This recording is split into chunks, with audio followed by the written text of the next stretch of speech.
I think it's 1 o'clock, so we'll get going. I did want to obviously officially welcome everybody to today's event. I think it's a great turnout. It's great to see a wonderful turnout, and also want to welcome those that are joining us virtually from across the country.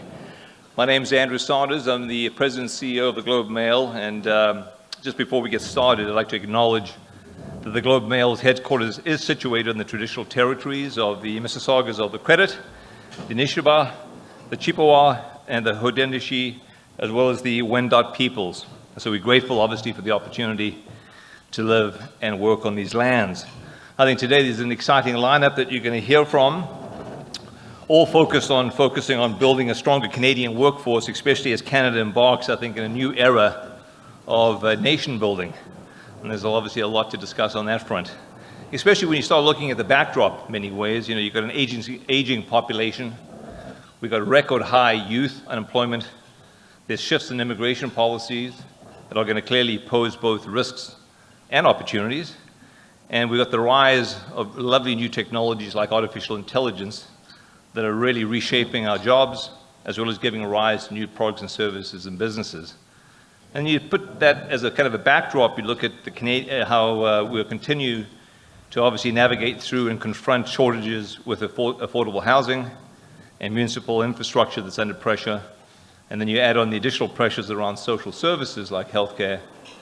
These are all quite large, defining issues that we as a nation have to address.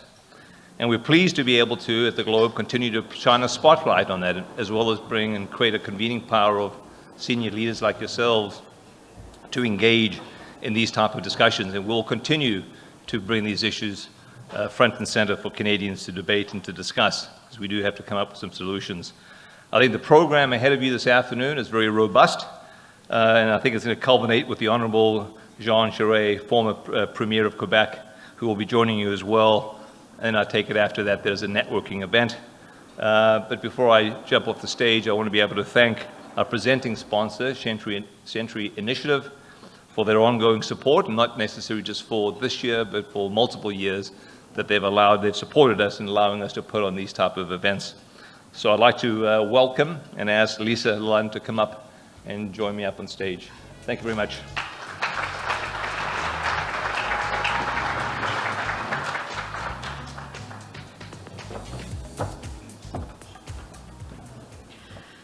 Thank you for that kind introduction, and good afternoon, everyone. To be ascribed power and influence beyond your wildest imagination can be a good thing, but it can also be a very bad thing. In the heat of the last federal election campaign, Canadians heard many inaccurate and distorted things about our organization and the power and influence that we hold. To summarize a very long and arduous chapter in our story, Century Initiative became more than just an organization. We became a symbol. And for some politicians in particular, we became a shorthand for an irresponsible and out-of-control population growth agenda. The problem is, of course, that none of this was even remotely true. The fact is, Century Initiative is a nonpartisan, mission-driven charity dedicated to ensuring Canada's long-term economic growth and prosperity. We do not believe in growth's sake just for growth's sake. We believe instead that prosperity requires planning, and that smart, responsible strategy, population strategy, is central to that plan. But to deny this symbol's accuracy is only in truth half the battle. The deeper question, of course, is to ask why that symbol was so useful. Going forward, we need to do a better job at reaching people who are skeptical and who have authentic concerns, and to speak to those authentic concerns. A larger part of the problem lies in something deeper, in a story being told about growth itself in this country. A story that too often casts growth as something to be feared, not welcomed. As something that leads to scarcity, not opportunity, division, not cohesion. Our mission now is to fix that, to learn and to reset. A central aspect of our mission moving forward is to tell it better. Because as we've learned, when we don't tell a persuasive and clear story about growth, others will tell an alternative one. And the reality is that the challenge we're facing extends far beyond our organization. We all recognize there's an action gap when it comes to responsible population growth. Not enough infrastructure, not enough quality transit, not enough affordable homes to support a growing population. But there's also a communications gap in how we talk about growth, in how we explain why it matters, and in how we connect it to the everyday economic and social value it delivers. Century Initiative is the only organization in Canada focused squarely on addressing this country's demographic challenges. Our job now is to help Canadians see growth not as an abstract policy concept, but as something that shapes their everyday lives. Reclaiming that ground won't come just from charts or forecasts. It's about connecting growth to the real hopes and anxieties Canadians feel around the dinner table, about affordability, about healthcare, and about quality jobs. The answer to those questions lies in how we plan, not whether we grow. We can't promise a perfect path forward. There will be barriers and there will be delays. But we can start making the case for growth in language Canadians understand and believe in. Growth as economic security, as global relevance, as shared opportunity, as Canadian sovereignty, as common sense. We must reclaim the idea of growth from fear and return it to what it has always been, confidence in Canada's future. And I'd ask you to hold this imperative in mind, how we tell that story to Canadians in ways that connect, inspire, and invite them in. As much as our efforts involve doing things differently, there are core strengths our organization possesses that are not going to change, like producing a national scorecard on Canada's growth and prosperity that delivers what Canadian leaders need to measure progress and make smarter decisions. This year, it's improved with year-over-year comparisons, clear side-by-side results showing which indicators improved, stalled, or declined since 2021. We've also added new indicators on total export market concentration, defense spending as a share of GDP, and cybersecurity preparedness. You can see the summary of the 2025 results on screen now, and I encourage you to download the full results and key insights using the QR codes at your tables, or they're available on our website for those who are joining virtually. In closing, I want to say this. Century Initiative will not back down for making the case for growth. We will continue to speak unapologetically about a bigger, bolder Canada, to remind people that growth has always been our story of courage, ambition, and of hope. We will not shrink from that story. We will lean in and own it. And Century Initiative is ready to tell it with honesty, humility in our role, and conviction. Thank you. I would now like to invite Rita to the stage for our next session.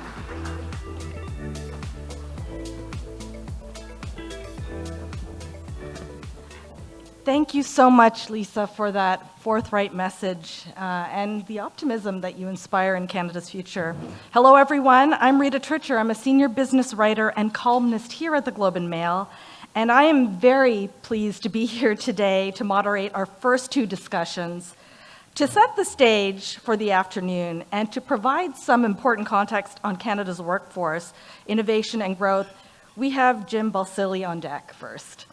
Now, Jim doesn't need any introduction, but in case some of you don't know who he is the retired chair and co-CEO of Research in Motion, formerly called BlackBerry. And Jim, I still miss my BlackBerry.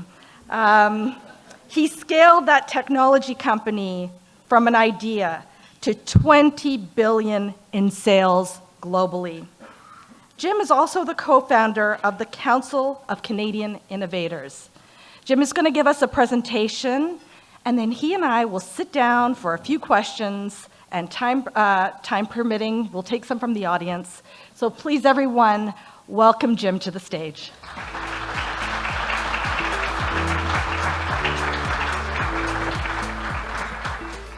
Thank you, Rita. and good afternoon. I'm delighted to join you here today, and I thank the Globe and Mail for having me back for another day of discourse on issues affecting Canada's prosperity and security. Before Rita and I sit down for our fireside chat, I'll provide a brief overview of my perspective on our current workforce landscape and try to make a case that a particular capacity and expertise in the digital economy is necessary to create long-term opportunity and resilience. The digital transformation over the past 40 years has created a new economy in which wealth, power, and security are rooted in the ownership of intellectual property and control of data and artificial intelligence. These assets behave differently in the market than tangible goods and require different strategies. They now make up over 90% of the S&P 500's $49 trillion total value. With the rise of AI, we've entered the era of machine knowledge capital, a new form of productive capital that competes with and complements human capital. Innovation, a long-standing economic concept, means commercializing ideas. But in Canada, we've confused it with other activities, and our outcomes show it. Much of the current purported innovation activity today is still stuck in outdated 1970s thinking. Our students, workforce, and all citizens are vulnerable to these shortcomings, requiring a pivot to deliberate strategies that drive productivity, prosperity, and sovereignty in the 21st century economy. Because Canada missed the shift, we're now seeing Canada's standard of living in steady decline.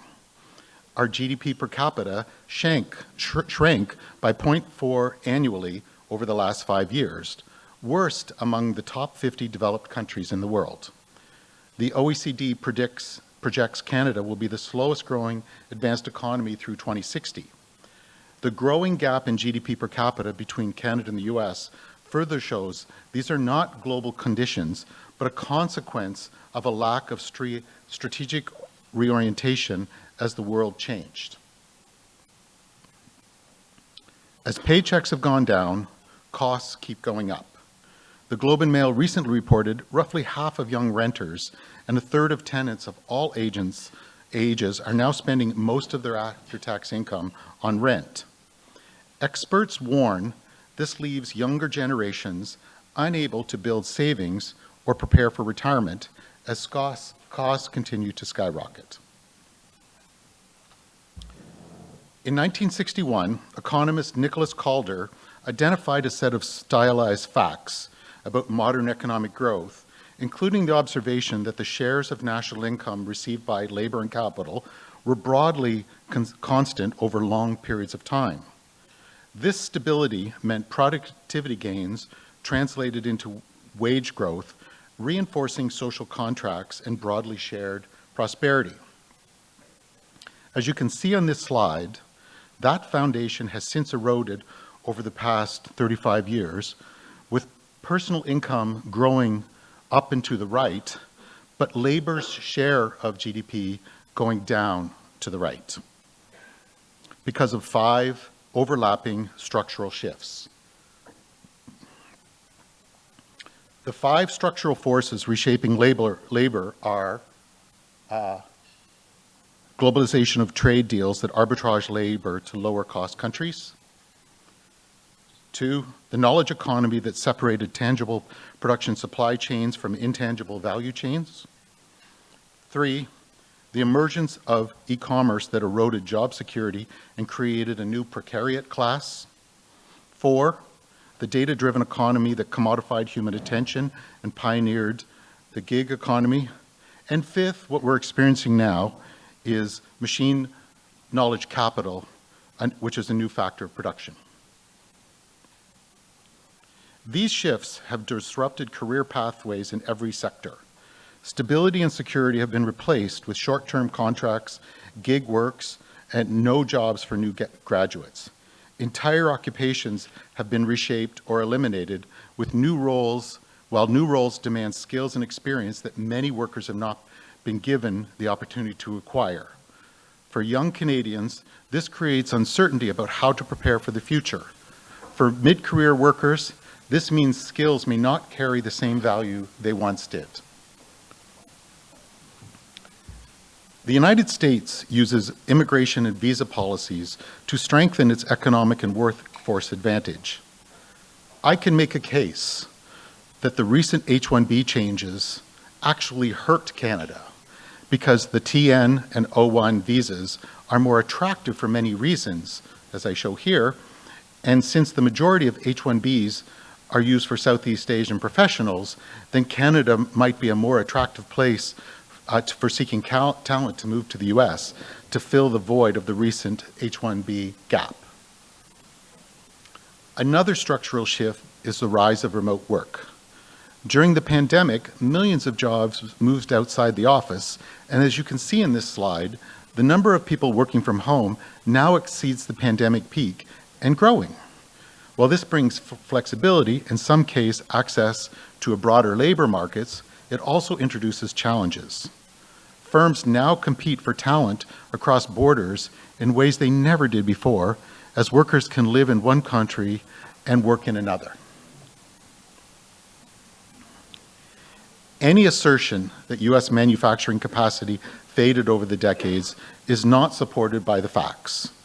The charts on this slide show that as the US manufacturing output has experienced continuous growth over the last 60 years, but it did so with fewer people as automation displaced labor because intangible investments and ownership drove higher outputs.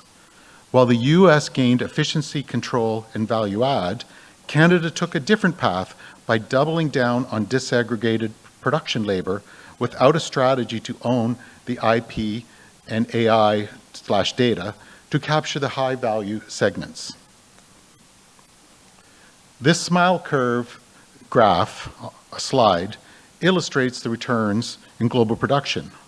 Together, A and C determine the terms of trade across the higher value chain.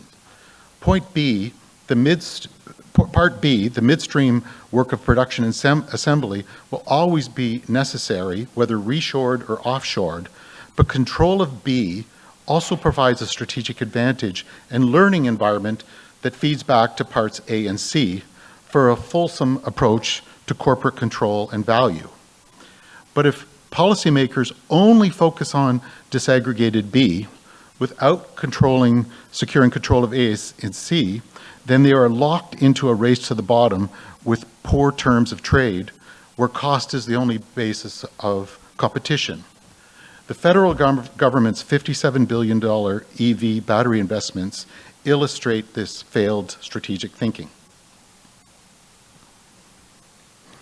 In the last few months, the US has exercised strategic behavior for several policy areas to reshape the rules of the game. The AI Action Plan, which defines AI as a pillar of national power, the Genius Act for digital currencies, DeFi, IEEPA tariffs to restructure the terms of trade and regulatory remote control globally, and the assertion of march-in rights under the Bayh-Dole Act. These are not isolated, disparate initiatives, but rather part of a coherent policy framework to enhance US economic and security dominance. So where do we go from here? First, Canada must learn the particular features of capitalism in the intangible era. This realignment and capacity building needs to take place at every level so our students can have the same opportunities for meaningful careers, our business executives can ensure our companies thrive, and so our policymakers can properly govern for contemporary realities. Here I list 4 programs that I have helped fund and create nationally that are doing just that. Sadly, the RBC Skills Thought piece you reported last week was completely silent on what I'm presenting to you today. I would ask this slide be left on the screen during our fireside chat for anyone interested in exploring these opportunities for themselves or others. Thank you, and I look forward to my chat with Rita.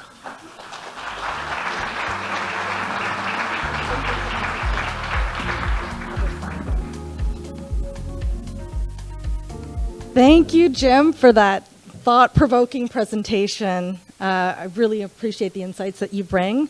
One of the things that you talked about in your slides is how Canada has effectively become a branch plant economy.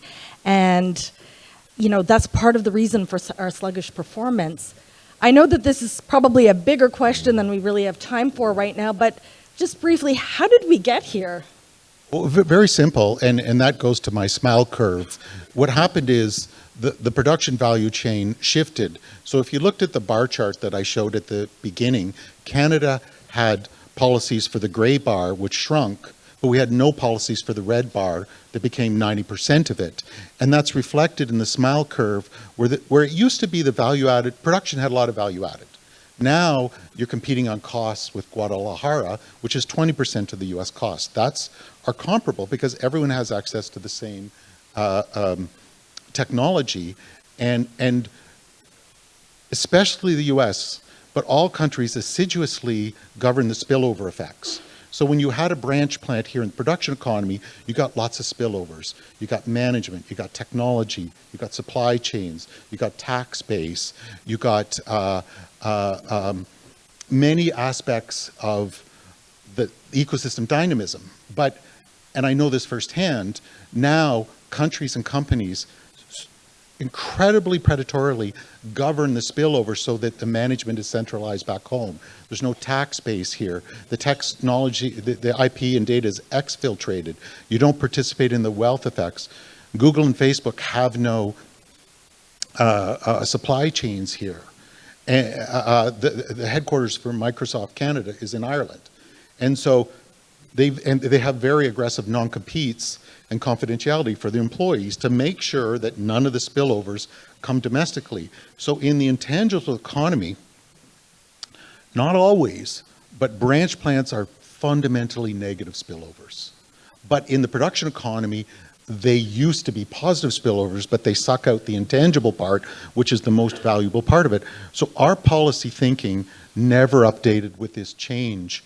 So it's a catastrophic policy failure over the past 30 years. Okay, so we have a US trade war going on, and we've been told that a number of Canadian companies are redomiciling in the United States. In fact, President Trump has talked about record numbers of Canadian companies moving to the US. He didn't provide any specifics, but my colleague Stephen Chase had a front page story about that not too long ago. And so my question to you is, how will that impact the landscape of domestic-based companies in Canada? That's TBD. So our policy thinking has put us into this hole. And will Ottawa course correct in 2 weeks? I think this is the most important budget of my lifetime. Because Canada built a house of sticks, and we need a house of bricks. We can migrate to a house of bricks, but if we migrate from a house of sticks to another house of sticks, we will be a second world country. The structural decline is inevitable. But it's not if we do that. And so the response is very, very critical. There's no question US is being strategic behavior. I've been very vocal for a long period of time that in the intangibles economy, it's a rentier economy, not a production economy. It's not a comparative advantage of shared destiny. Somebody needs to be the landlord, somebody needs to be the tenant. And therefore, it invites strategic behavior. It's not a shared economic system. And therefore, and I'm on the Carnegie board, and we had a program thing yesterday, and people are thinking of the new framing, and I said, well, my framing is that in a rentier economy, there are no economic allies anymore, period. You have strategic allies, but everyone's rivalrous in every way. So, of course, the US is doing predatory behavior. Their tax act created predatory behavior, which I won't go into detail. I just listed 4, but I could easily give you half a dozen more. And so it's all being weaponized because that's what strategic behavior rewards. So what is our response to that is the essential question, and that's highly interrelated to the workforce, but I do not believe this is a workforce issue, because If you've got 2 degrees and you can't get a job, then there's not an absorptive capacity for skills, which means you're dispossessed or you leave the country, and therefore we need stronger firms. And will we turn our attention? You got to remember, the government tried to privatize government for our largest city to Google. So this was an orientation. They gave control of the battery plants to foreign firms. Ozempic was invented partially by taxpayer funds in UBC. The foundational AI was funded for over 30 years by taxpayers in U of T. Foundational battery technology was funded to Dalhousie that Tesla uses. So we invent, that's why I did that Greek yogurt slide, but we don't appropriate because it's a different skill set of appropriation in this changed economy. And therefore, all roads go to growing your domestic firms, not a branch plant. We're not against branch plants, but your orientation has to be. And what other country gives money to Canadian firms to move there? So we thought we were the smartest, but in fact, I would argue, putting cigarette machines in the primary school cafeteria doesn't make stronger lungs. And so possibly our economic strategies were counterproductive over the past 30 years. And that's why this budget is so important. Does it represent the course correction that we need? It's not too late, but it's really late. So November 4th, all eyes on the budget. Oh yeah, it's really important. So today's event obviously focuses on Canada's workforce, and the Globe and Mail ran an article in late September that was entitled "Tech Founders Are Leaving Canada in Droves." And simply put, it's about the brain drain. We're losing the brightest and the best. You mentioned in your presentation the H-1B changes in the United States. And so I want to dig into that a bit. Do you see this as an opportunity for Canada to attract new talent? Not at all. Not at all. I think, and quite frankly, I think it's a threat more than it is opportunity, but it's fairly net neutral. Trump, I don't subscribe to his ethics, and I don't subscribe to his style. And there are some logical inconsistencies, but there's some very coherent logic to what he's saying. And he understood that if you bring home the B of my smile curve, it creates a feedback loop to A and C, which is what Elon Musk says. If you don't control the production, you allow others to learn how to do it, which birthed the Southeast Asians. Plus, you address a U.S. dispossession of the manufacturing worker. Well, on the visa stuff, the same thing applies because there's a dispossession. I showed you that curve of jobs. I could have shown you a similar curve for the U.S., limited time, where the jobs have plummeted. And H-1B has been an arbitrage for cheaper workers because the average price for an H-1B visa is lower than the average worker. So they're just doing to college grads and people working in consulting contracts the same that was done with manufacturing, except you used to move the plant over there. Now they move the people over here. And he's plugging that hole so that his citizens and those who vote for him can get jobs. It's not dumb. Okay. So just staying on this for a little bit longer, what can Canada do to reverse this brain drain? Create better firms. Quit poking them in the eye. Buy from them. Champion them. When's the last time you've heard a Prime Minister of Canada in the last 20 years go abroad and say, buy my products? They come in and say, buy my companies, hire my people, take our subsidies, and we'll sell low value added commodities. And then they come and sell us high value add stuff. Again, I don't subscribe to Trump's tone and style. I'm a proud Canadian. I don't like it all what's happening. But he's out there fighting for purchase orders for their companies, like Jean Chrétien used to do with the Team Canada. He understood terms of trade comes from selling high margin goods. And there's 2 things you can do for terms of trade. 1, sell stuff in the ground that's just inherently valuable, like hydrocarbons. And 2, participate in the intangibles economy of selling high value added stuff. Look at Trump's actions to sell high margin stuff. And look at our actions to buy others' high margin stuff. And that means that's helping their terms of trade. What's going to drive our terms of trade? Terms of trade is what drives better paychecks, more secure jobs, more jobs. And what do we got to sell besides hydrocarbons if we've poked our companies in the eye for decades and we've nurtured foreign firms who take all the spillovers out of Canada thinking we were really, really smart. This is why I so enjoy talking to you. You just offer real talk. It's a really important message. Well, I can mumbo jumbo if you like. No. You talked a bit about the shift of Canadian manufacturing jobs overseas in the 1990s. And there have been all sorts of industry programs to reshore these jobs. And it's been controversial. There's mixed views on that. Is reshoring an avenue that we should be pursuing in Canada? Well, we don't have a lot of reshoring to do because we don't have a lot of strong firms, because we poked them in the eye and drove them away because we thought it was a neoliberal market order of hands off when everyone else was hands on. So we have to rebuild our firms, and that's going to be the difficult process of building our house of bricks. There's a lot of economic logic to the reshoring. We had some absurd narrative that we created to just make us all feel good called friendshoring. And I mean, I spent a lot of time in the US. I was on the US Business Council. There are no friends in business. There's just interests. Everybody thinks $1 million is better in their pocket than your pocket. I'm sorry to disabuse any sense of a global group hug. And so these are incredibly predatory environments, and there was never any friendshoring. It was a reshoring for the US, and we hoped sentimentally that we were friends because we spilled blood on the battlefield generations ago. So I don't think we have a lot to reshore in Canada because we weakened our firms. We thought it was a global rules-based order of Ricardian comparative advantage that raises tide all boats. In fact, it's a rentier system of strategic interests of win-loss.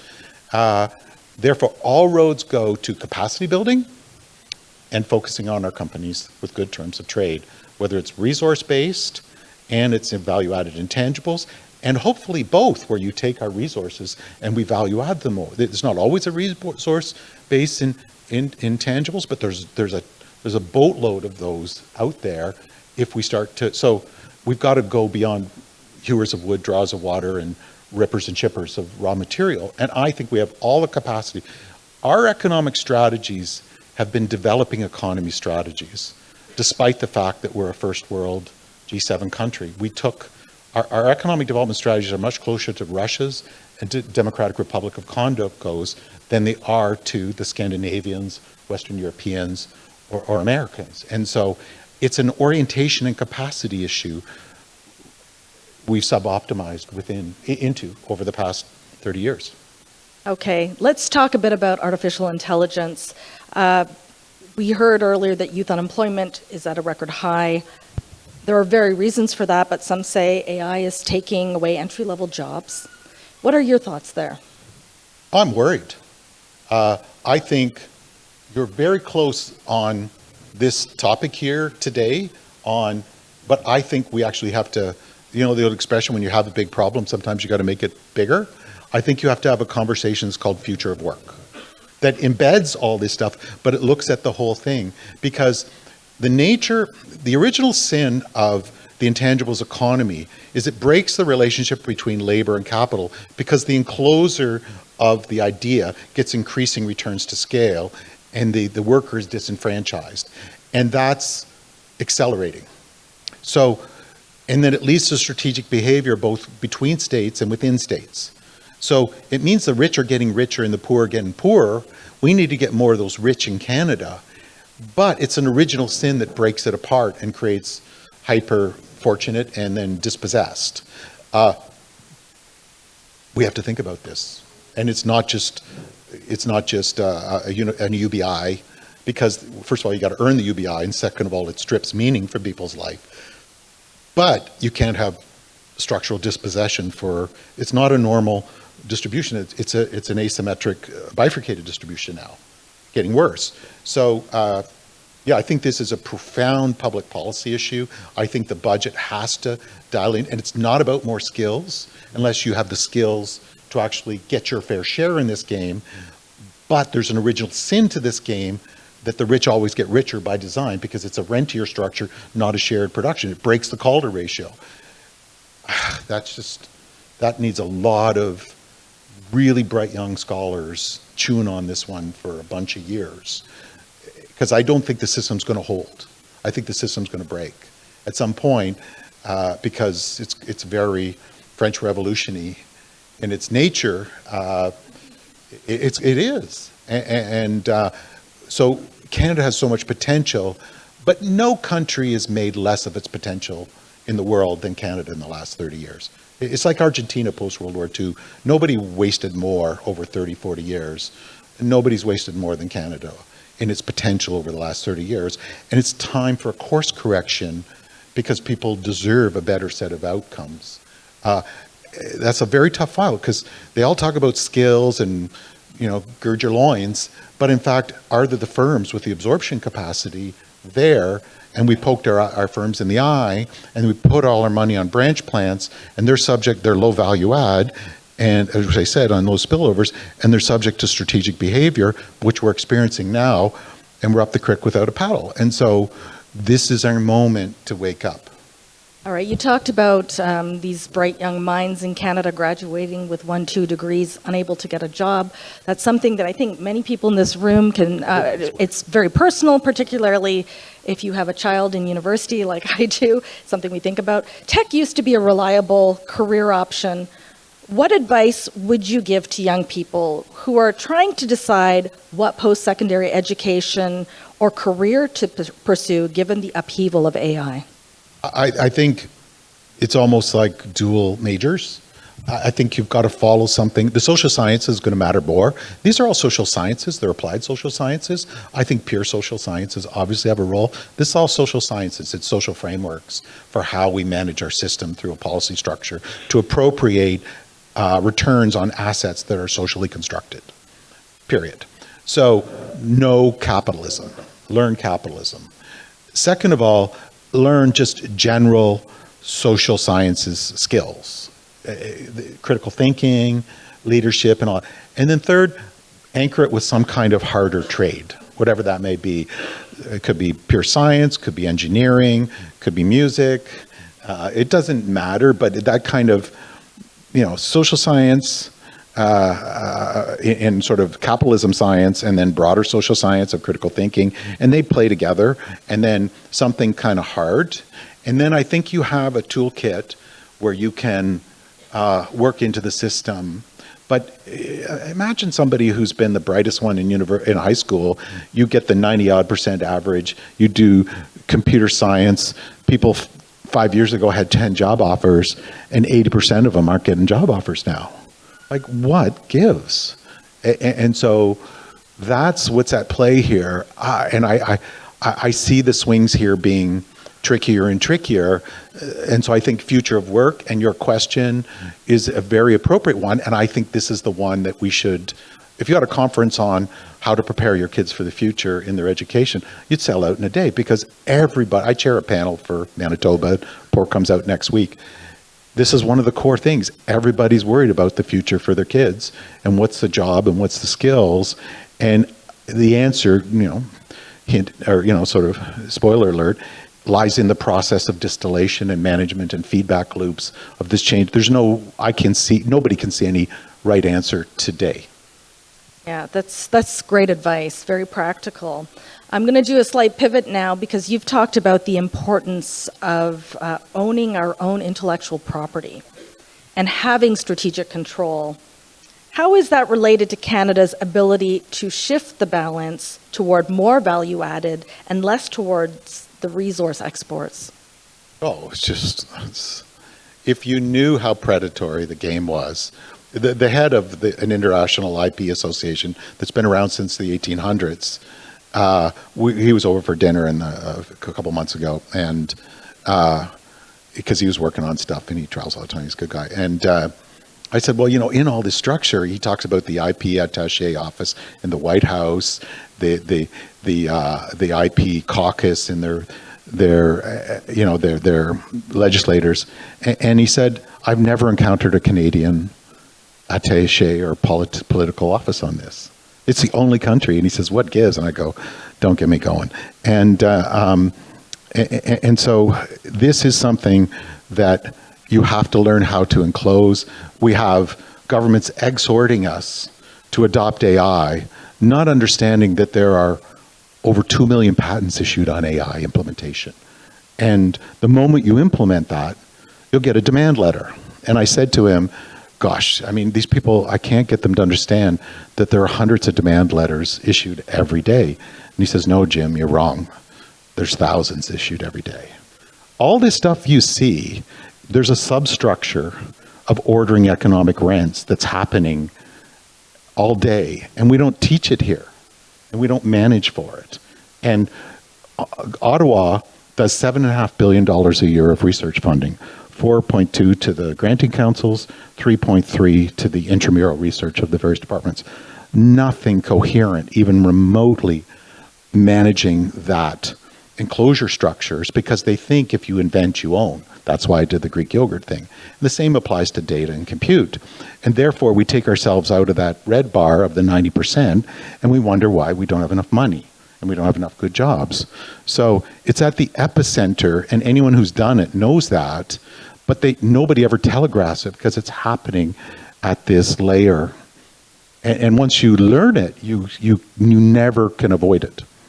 And owning that IP is connected to what you were talking about before in terms of the importance of the Canadian domicile. And if I may say one more thing, you're in the IP business and you've got a new thing appropriating that, and there's a legislative structure needs to be considered whether and Google won, I think it was 12 straight lawsuits in Northern California on copyright of the snippets that opened up the search engine. And now, does the scraping of your content, is expressive content embedded in the weights an appropriation of intellectual property? And that's highly disputed. And it's a social construct. And it's a geoeconomic and geostrategic construct, where certain countries are trying to monopolize a factor of production, because it's rewarding, and it's not exactly clean. So yeah, I can do it for copyright. By the way, the most aggressive form of IP in trade agreements is trade secrets. Why is trade secrets the most aggressive form? Because it's not time bounded. Patents last for 21 years. Trade secrets last forever. So they've now found a way to assetize it even greater for the same money you would invent. In economics, that's called Tobin's Q, where you get more return for the same capital invested. So they're torquing Tobin's Q by getting more money longer for money they've already spent, which is what a landlord tries to do. How can I raise the rent without painting the walls? Okay, we have just under 5 minutes left, and so this is the perfect time to take an audience question. If there's somebody in the room who'd like to ask a question to Jim, please I see a hand up there. We just wait for a microphone. Someone's going to bring it to you shortly, and then we just want to make sure that everyone can hear your question.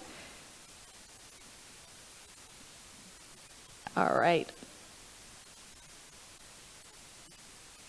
Go ahead.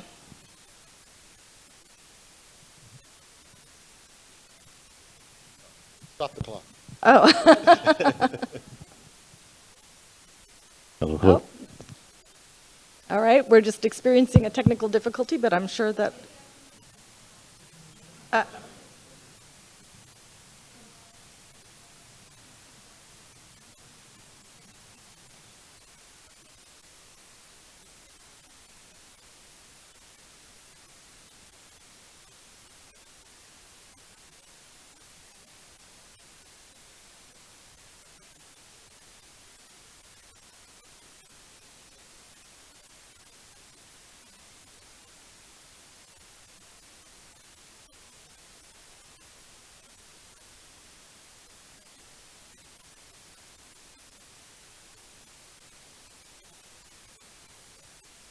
Yeah, and I'm all for worker safety. Diverse, I mean, it's mixed as they come. And but the issue is, if you have no firms for the absorptive capacity, there aren't jobs anyway, and the jobs don't pay very well. And if you have a structure that makes costs high through monopolistic supplier structures, and then you have digital realms that hurt people, paychecks are down, costs are up, people are hurt. And so is it a promising place? So I'm you need better firms and you need better frameworks for that to absorb it. And I have a lot of problem when people frame it as a supply issue. I think we have an absorption issue, and in a predatory world, the production thing of a non-headquartered company here is not the same opportunity spillover structure. So it's the composition of firms and the strength of firms is our principal issue to pull through in a magnet. There were other charts, and I didn't bring them here, but the overeducated, underdeployed ratio, Canada's the highest in the world. We're overskilled for the absorption structure, so it's not about more skills per se, it's about a fair absorption element. And that's why I've said let's teach capitalism so that you have stronger firms to absorb those wonderful skills that people need to be more put to work and more appropriately paid for. Okay, we have just under 2 minutes, and I see somebody on this side of the room with their hand up, and a mic is coming to you. Thanks so much. That was really inspiring. I agree with almost everything, and I've been thinking about these issues for years, but I have one contrary thought, and I'd love to hear your thought on it. Almost every blame you place is always on policy and government, and yet when you started BlackBerry, you broke through all that stuff. You were a private sector innovator that managed to be incredibly successful despite the regulatory environment and so forth. So when do we start pointing our finger at the private sector to say they aren't good enough, rather than always pointing at policy and saying it's holding everybody back? Thanks. Yeah, and thank you for that question. A couple things. One, first of all, if the cop-out for these policies, which is irrefutably subversive over the decades, they love a cop-out and say they blame it on culture. My mentors for commercialization were in the United States. I raised my money in the United States, the ones that backed us with that. And we were basically getting the help of the State Department as they thought of us as a US company. So an exception can't prove the rule because you need a lot of these to do it at scale. And there was a particular navigation, and I think our policies over the last 30 years have made it much harder.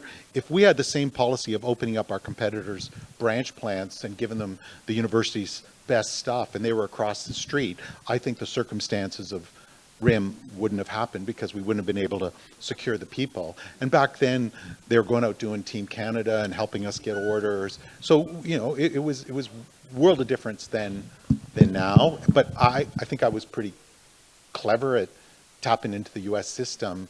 You know, I got my health care at a U.S. hospital in a sense, metaphorically, and not trusting the healthcare system here. I'm speaking metaphorically, not literally on the health. I'm not criticizing the healthcare system, but if you know what I mean, I'm trying to give you an allegory. We can do one more. Okay, we'll take one more right there. The woman at the back? Yeah. Okay. Thank you. Can you hear me? Oh, great. Yeah, thank you so much. You mentioned sort of the upcoming federal budget that's being tabled November 4th. We're having actually apparently a preview today at 7:30 on what we're going to see in that budget. What would be sort of the signals that you would be looking for in particular to feel confident that we're moving beyond this house of sticks concept to a house of bricks? God, it's like I couldn't have planted a better question to have, but thank you. I have $20 for you. This is great. 30. Number one, institutional approach to capturing some of the $7.5 billion that we do in research funding every year in some form of agency or crown corporation. Number two, proper sovereign compute. And that doesn't mean giving our first $240 million to a US company that is governed under the Cloud Act, but proper direction on sovereign compute. Number three, some aspect of creating capacity. The US has, if anyone has a browser with them, just look up US Trade Representative Advisory Committees. They've had 700 experts for 50 years by act of Congress that advises them and feeds up the scripts of the million words of USMCA. And we just gather an ad hoc group at 1 minute to midnight with no expertise in these files. So we have to create that state capacity through re-establishing our advisory committees, which we shut down over 20 years ago, coupled with an economic council. Basically build capacity, put the instruments back on our airplane. Fourth, something very substantial on decentralized finance. The US has become very predatory on tokenization, on digitization, on DeFi.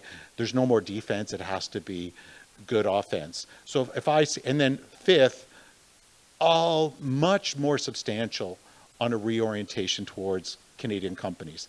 They talk a good game, and then the money goes to BAE for over-the-horizon radar, for German and or Southeast Asian submarines, and all the big money somehow never supports our domestic firms. They talk a good game, and you get hung out. But a proper orientation to domestic firms where the wealth effects stay here, where the ecosystem dynamism is here, where the jobs are here. If I see direction on those five, then I say, wow, this is a course-corrected budget.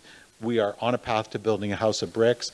I would love to praise the government for this budget if they show a reorientation and a break from the path that has put us into this hole over 30 years. We're going to have to leave the conversation there because we're out of time. But Jim, I could talk to you all day. I really enjoy listening to what you have to say on this topic because you offer tangible solutions for people. Thank you so much for offering your insight. Please join me in thanking Jim.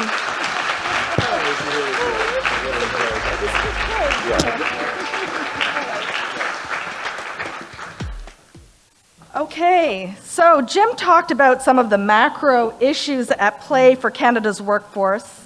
And up next, we have a panel of business leaders who can talk more specifically about their own respective industries.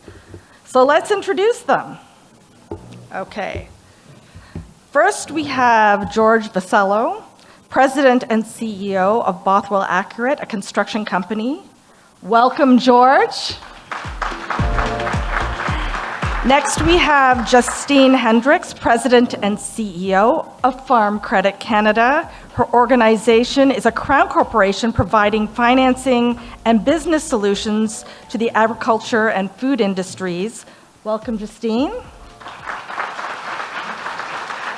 Also joining us is Kelly Higginson, President and CEO of Restaurants Canada, representing around 98,000 food service businesses across Canada.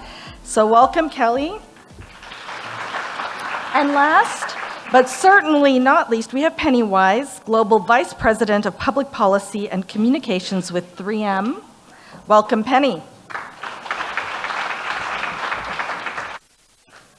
Okay, so Penny, I'm going to start with you. On the prep call for this event, you talked about new data that 3M has on current and projected labor market trends. What is that study, and could you give us a couple of the key findings? I don't know if it's fair to go right after Jim like that, but we'll work with that. Well, thank you for the invitation to be on the panel today. So a few stats that we've been thinking about, and probably the ones that you're referring to, Rita, is saw some statistics that said by 2030 in the skilled trades manufacturing, there will be a shortage globally of about 85 million workers, that there's a talent shortage and an applicant shortage coming.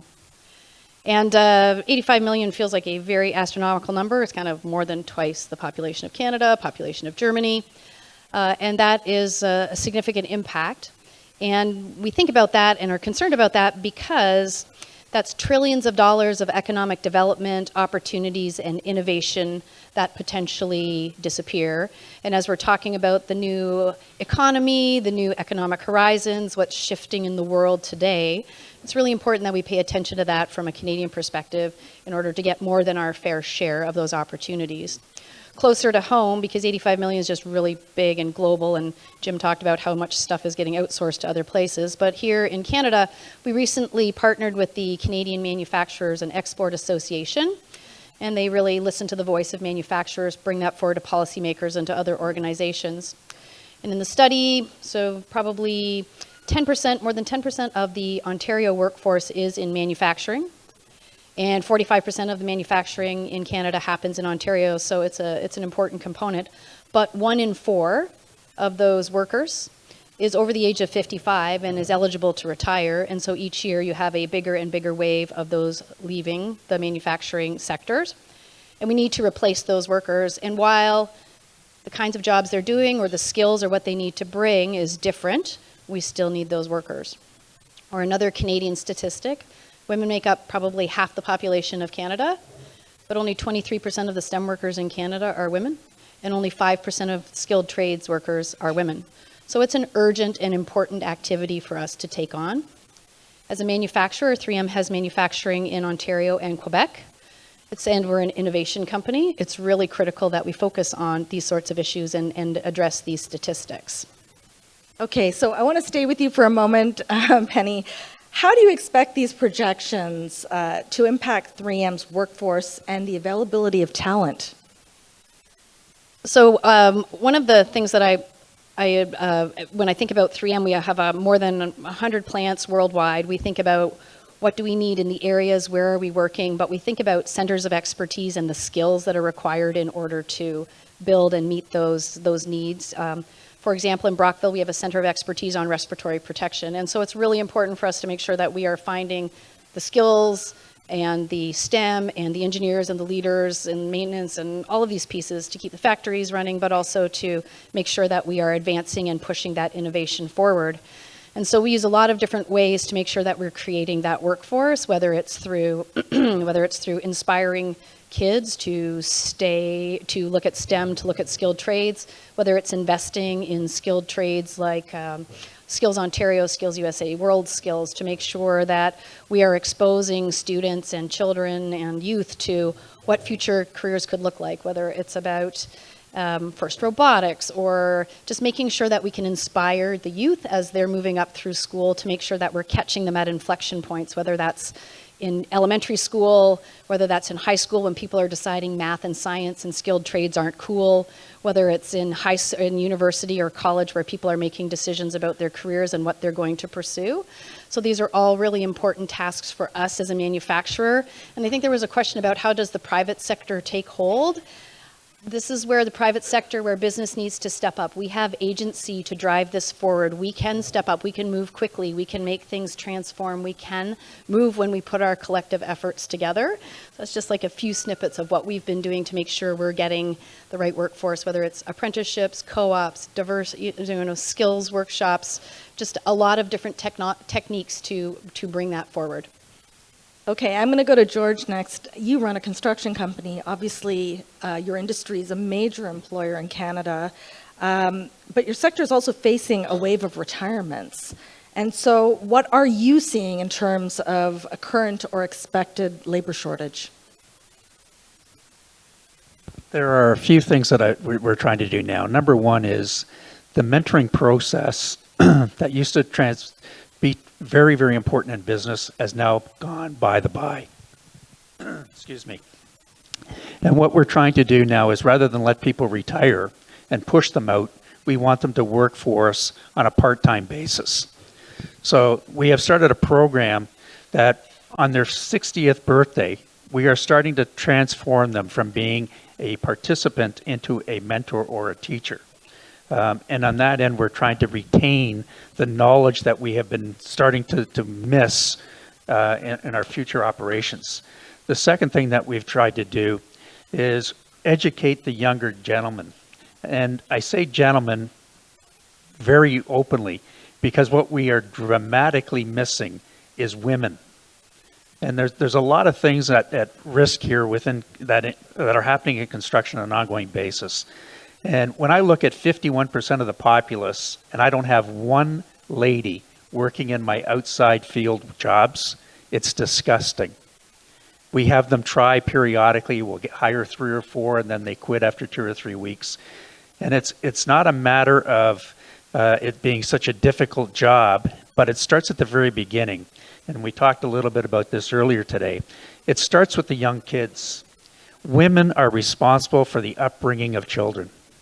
Whether we want to agree with that or not, that is the fact. So what we're trying to do is talk to government and to our unions and saying we have to develop a childcare situation that gives them the availability to come into this area of work. Normal daycare now works from 8 o'clock in the morning till 5 o'clock at night. Construction works at 5 a.m. in the morning and works till about 8 o'clock at night.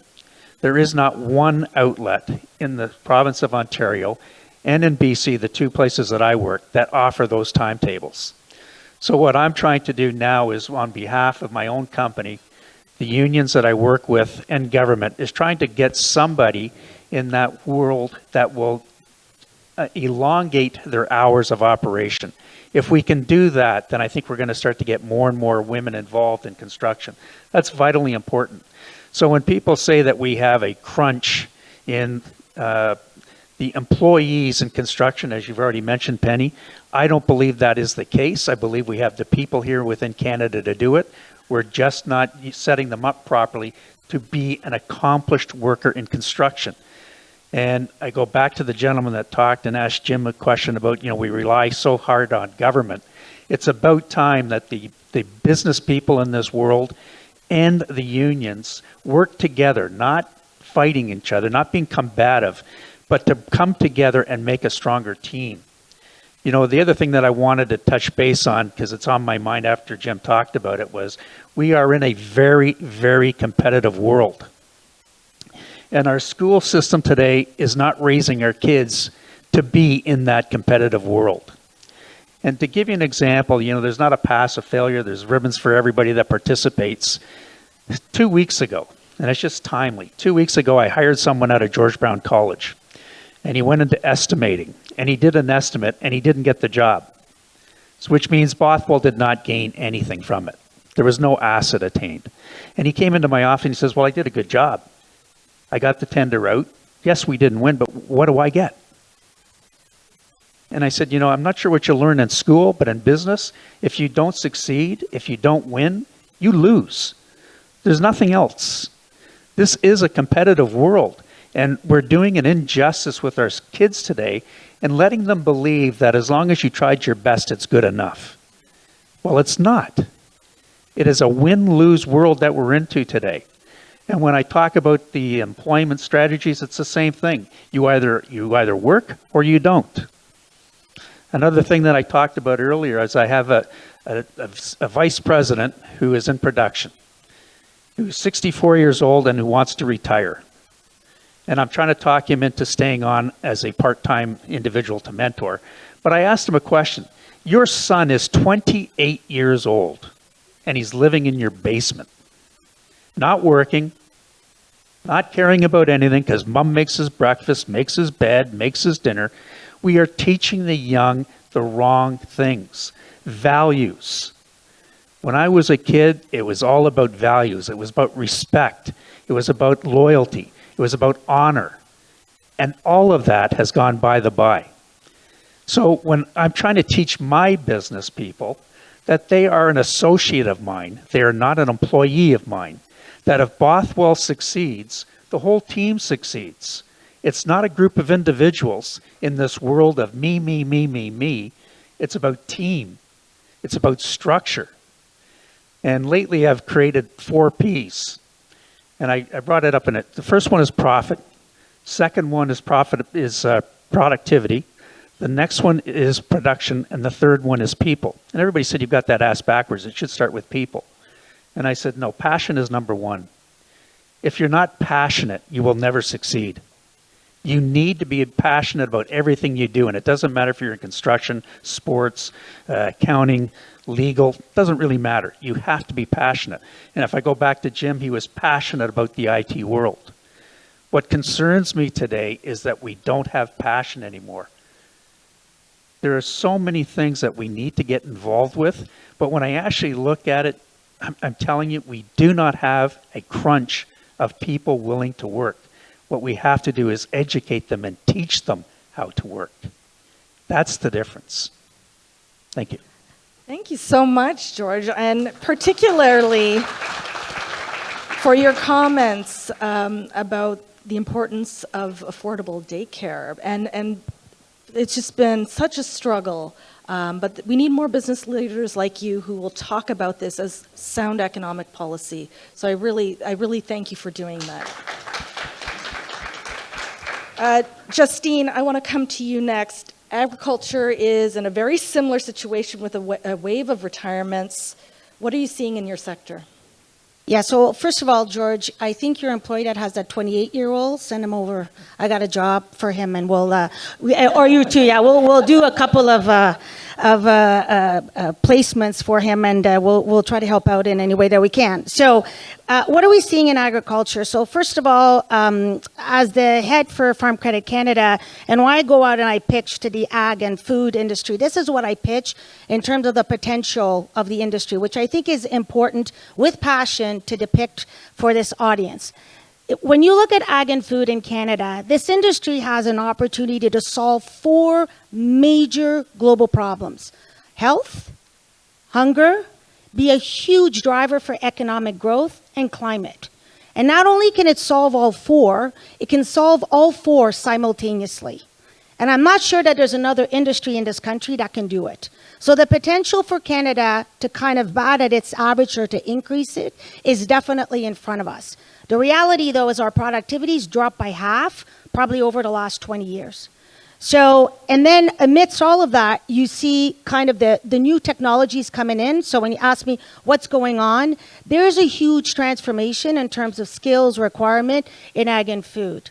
The problem in our industry, I would say, is a perception industry. Too many people believe that the skills that you need in ag and food are very basic. There are a need for those basic skills, but we need people. We need engineers, we need scientists, we need digital experts, data scientists, you name it, because this industry is going through a major shift in terms of bringing technology. So a few stats for this audience. The ag and food space, which both Kelly and I are from, represent about 7% of Canada's GDP, which is not insignificant. 1 in 9 jobs in this country are in this sector. It provides about $150 billion in GDP and $100 billion in exports. So it's a major player. But it's often, what I say these days, when you look at in terms of list of priorities, whether you're in private equity, whether you're a policy maker and so forth, I articulate it as such. When you ask whether or not ag and food is top of mind, everybody says, well, of course, Justine, it is. The problem is that out of the top 10 priorities, it's number 7. What happens when you're the number 7th priority and mid-year you got to make a choice? Do we go ahead and invest or not? You drop number 7. You focus on the top 5. So our mission, whether it's through financing or some of the programs that we do, whether it's to encourage youth to come to the sector, you know, to understand what that sector is and what it has to offer as careers, is we look to bring it back up to top 5. And with my passion, it's going up to top 3. But the real essence of it is the realization that in Canada, you know, we have a very diverse economy, right? Just look at who's up on this stage. And we need to lean in on the diversity to share across our skills. Because as Jim was saying when he opened, it's no longer one degree that you need. And if you even get those 3, you need to be able to combine your core knowledge with understanding of how do you solve problems, how do you ask for the right prompts, you know, how do you understand how systems thinking works, because those are the things and the skills combined with your core technical skills that we're all going to need in order to solve Canada's big problems. So ag and food is no different than construction or other sectors. There is definitely that revolution happening, but we do see that it's a huge opportunity in terms of how Canada can stand up. Okay, Kelly, I want to bring you in next. We all heard about the labor shortages that the restaurant sector faced following the pandemic. And so let's fast forward to today. What is the sector confronting today with labor shortages? Sure, and thanks for having me have this conversation today. It's definitely an important conversation in our sector.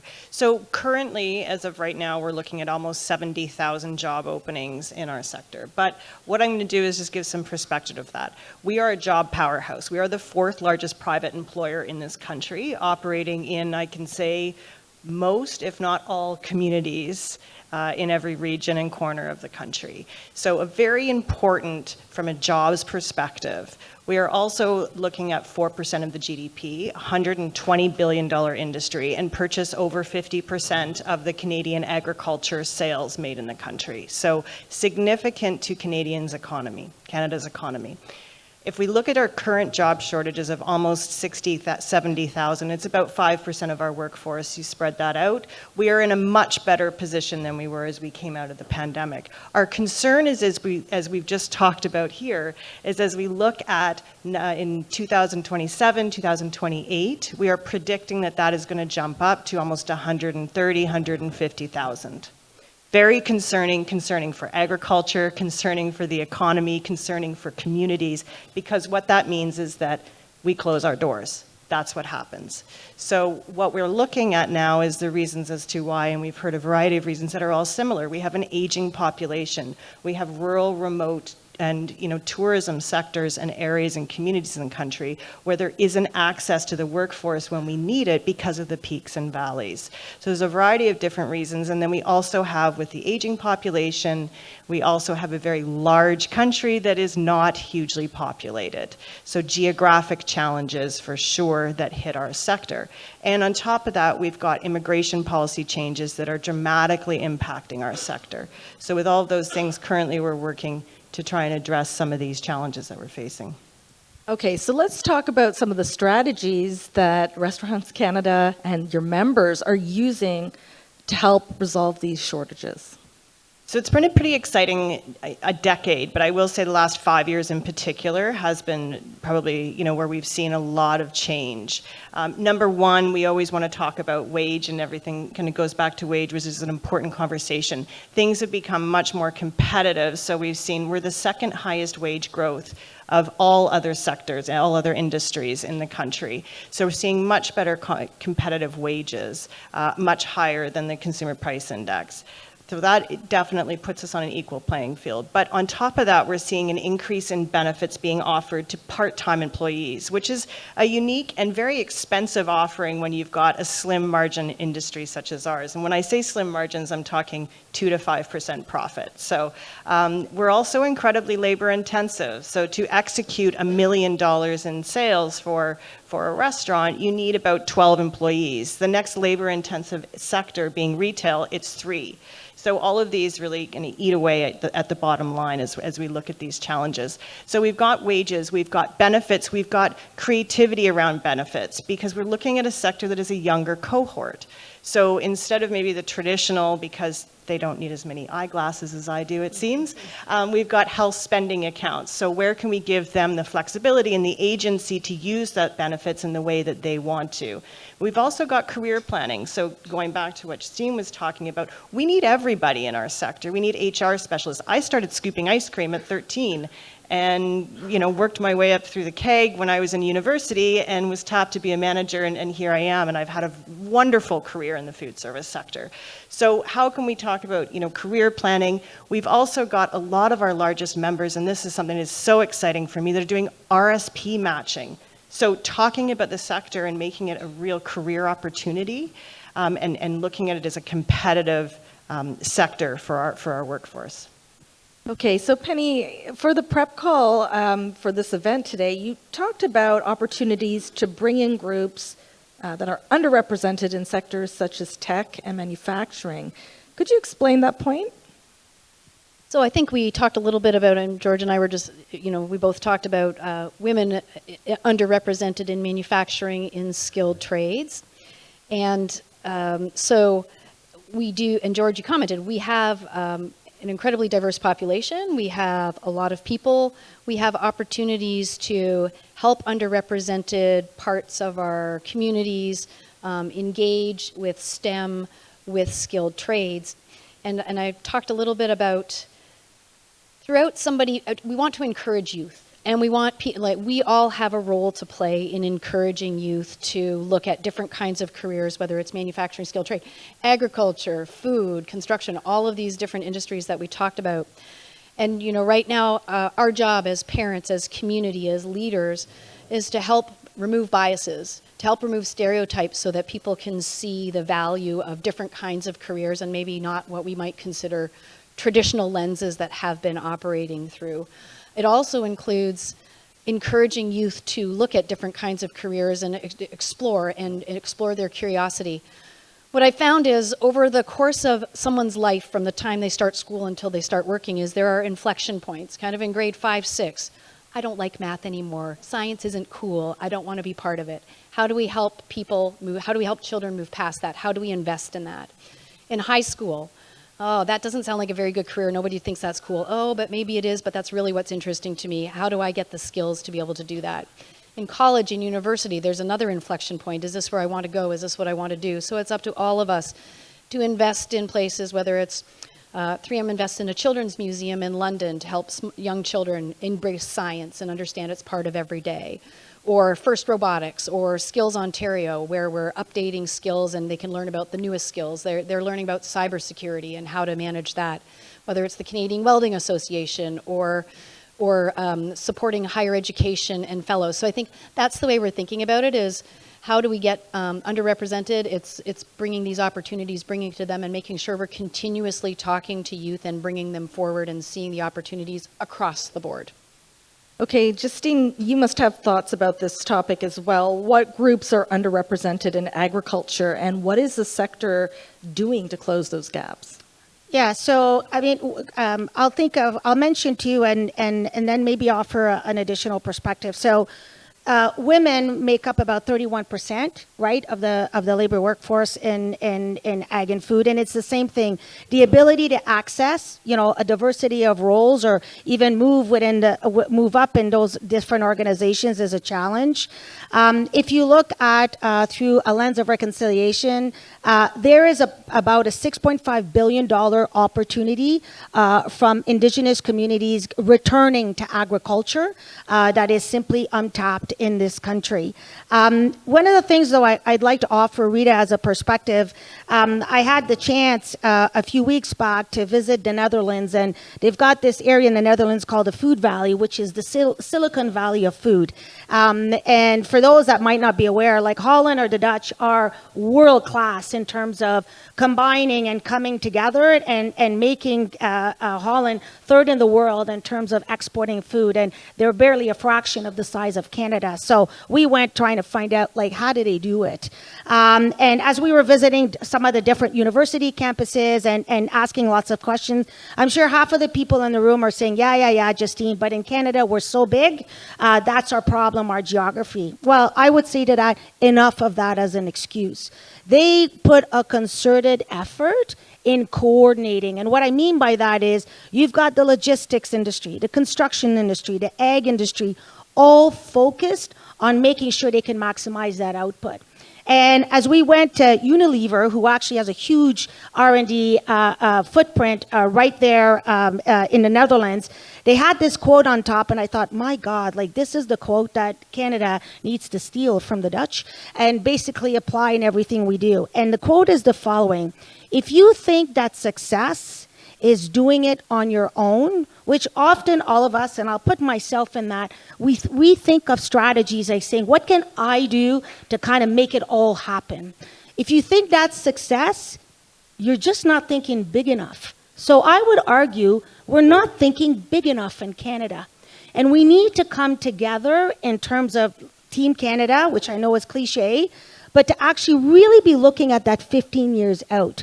And that's what the success is. It doesn't mean that it's easy, but it requires us to really be working that ecosystem. Because in my space, what I see is I often say, if BC is doing some research, PEI has no idea, right? Like we don't bring those research to commercialization. We do lots, and IP is definitely a part of it. But how do we as a country come together and complementary industries actually work together instead of each of us trying to solve it all our own, is what I would offer to that question. That's a great point. Thank you.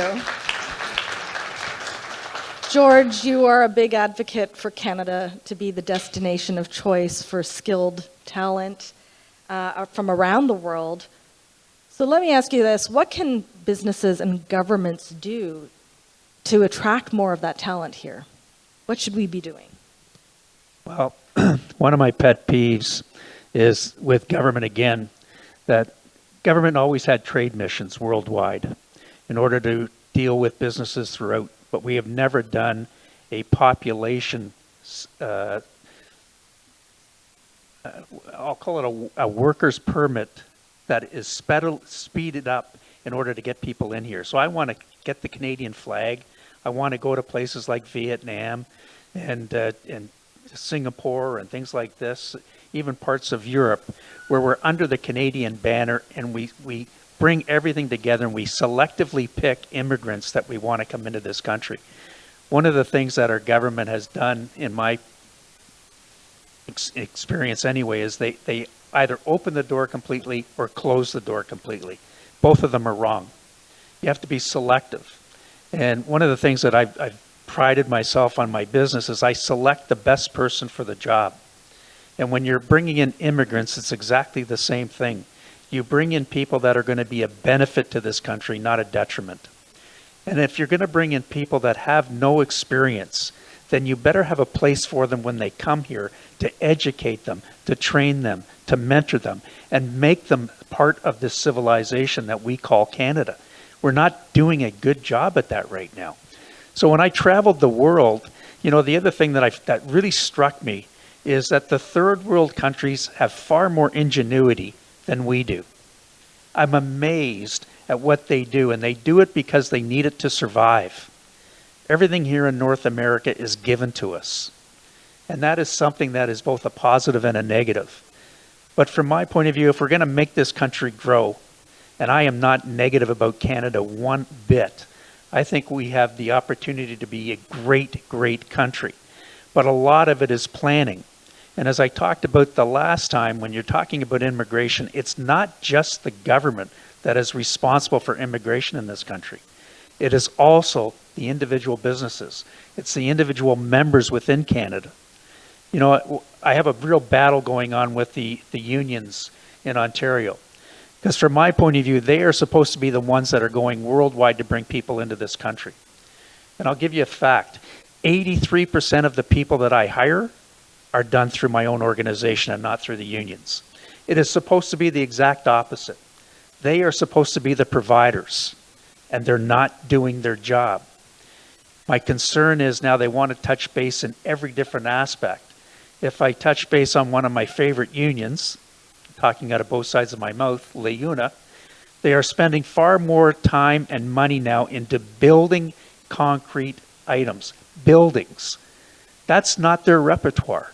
Their repertoire is supposed to be building people, building construction individuals that are going to help grow this country. So we seem to lose our values and our way as to what we're here to do. So, you know, when I look around this room, it's very similar to my own office. There are a ton of people here that have been immigrated into this country. That is our strength. It's not a weakness as prescribed today. They want to cut off all immigration. That is wrong. What you have to do is look at who you're bringing in, make sure that they have something to value, and then bring them and let them do it. I'm sure you've all ran into it where we have doctors from India. What are they doing? They're driving Ubers. Well, why do we not have them as a part-time doctor underneath supervision from a Canadian doctor and allow them to upgrade their skills while they are working? That would help our medical association. When I talk about the child care in this country, there are so many things that we can do, but we're not doing them. And one of my pet peeves with government is whoever's yelling the loudest, that's where their focus goes. And in business, I've learned that that doesn't work. Because I used to do the same thing. Whoever's yelling the most, I just wanted them to keep quiet so I'd solve their issue. You have to look at the overall business strength, and you do what's good for the business, not what's good for an individual. So throughout my whole tenure, I've tried to tell people, take care of the business, and the business will take care of you. Immigration is no different. Immigration is needed. It's a vital, important part of Canada in its growth, and we cannot just close it down. We just have to be more selective. Hopefully that answers it. That was fantastic. Okay, Kelly, for your industry, one of the solutions revolves around certainty in the terms of temporary immigration.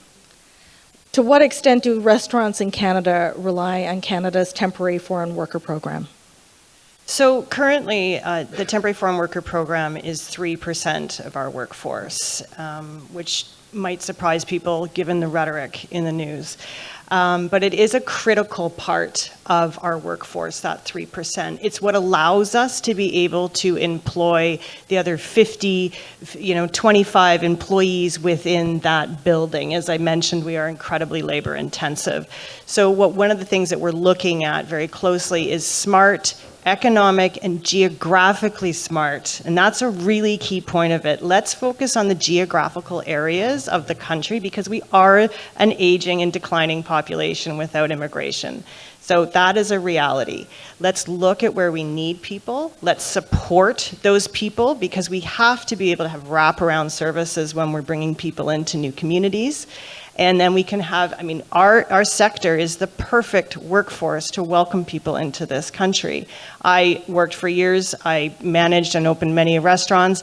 Downtown Toronto, I had 150 staff in one of our restaurants, and I can tell you it was the United Nations, and we know one of the most important pieces of successful immigration is to have community and that job. It anchors people. So that is where we feel we are really well set up to be able to welcome people to our sector. But for the temporary foreign worker program, it is that 3%, and it is an important part of the tourism and the rural and the remote regions of the country. Okay, and what would you say to the critics who say that temporary foreign worker program is actually suppressing wage growth and competing with youth for jobs? What do you say to those critics? Well, as far as the competing for youth for jobs, so the provinces with the highest youth unemployment have some of the lowest levels of TFWs. So we're in early stages of some of these studies, but at this point, we can say that there isn't a direct connection in our sector. What I can tell you is that where we are primarily utilizing that 3% is in the rural and remote regions. And the high tourism. So we're talking about sectors in our geographical areas in our country that have a population of 2,000 to 3,000 people. And in the high season, we're jumping to 20,000 to 40,000 people. There is not the physical people in those areas of the country. We're also talking about hours and shifts and positions that reality is we don't get a response for. So I'm talking about the 4 a.m. early overnight supervisor shifts. There is not a lineup of youth for that job. And what I would tell youth today, along with all of the conversations that were had with earlier with Jim and talking about degrees and stuff, take the jobs. Take the job that is available to you. That's how I started. I was a junior manager out of university at the KEG and thought I was going to last 3 years. Well, we're 35 years later. So this is a very exciting sector for a lot of people, and we need all the people and all the skills, but take the jobs. So there's a bit of a disconnect in the conversation there. So I think that's first and foremost. We have to look at where the people are being utilized, where we're utilizing the TFW program. We also have to look at why our sector is tapping into the TFW program in areas that maybe we don't want to. It's because it's the only option for our sector to get employees that we need on those overnight shifts, at the comfort stations, on the 401, all of these areas that service Canada, our unsung heroes of truckers. These are important services that we're providing across the country. So what we would prefer is a program that allows us to have those temporary foreign workers work towards permanent residency. We've invested in these people, and these people have invested in us. They're investing in their communities, they're paying taxes, their children are in school. So what we would prefer to see is from the temporary foreign worker program work towards something of a permanent residency and see them grow and their children grow and become part of our population. Okay, we have time for one audience question because we just have a couple minutes left. I see a woman there. Just somebody's going to run a mic to you. Just one sec. Just put your hand up so she can see. She's got her, is it a yellow or green sweater? Maybe you want to stand up?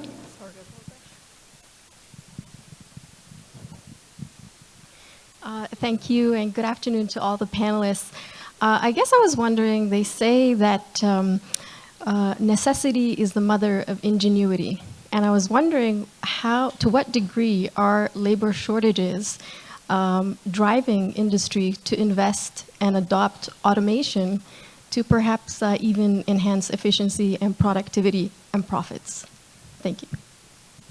Well, I think we're doing a lot of things. Number one, it starts with the individuals. And when I'm talking about ingenuity, the best part of it is when you bring in a team and you talk to them about what their problems are within their own jobs, they can tell us better than management ever could. They're the ones doing the job. And it's little things that they can do that they can help create new machinery. We've got a lot of people working on apps that we've done. One of them that we utilize just currently is that it's a multi-language app, because most of our workers now come from different countries. So, you know, when the foreman or the supervisor is giving instruction, there's a conflict or a unknown part of what they're trying to dictate to them in communication. So that has come a long way to help us. The other things that we've tried to do is, and it's not so much ingenuity, but it's a matter of doing things. We've opened up our own educational classes within our school, within our business. We put on English classes. We teach budgeting, because a lot of the new people that come in have never been taught budgeting.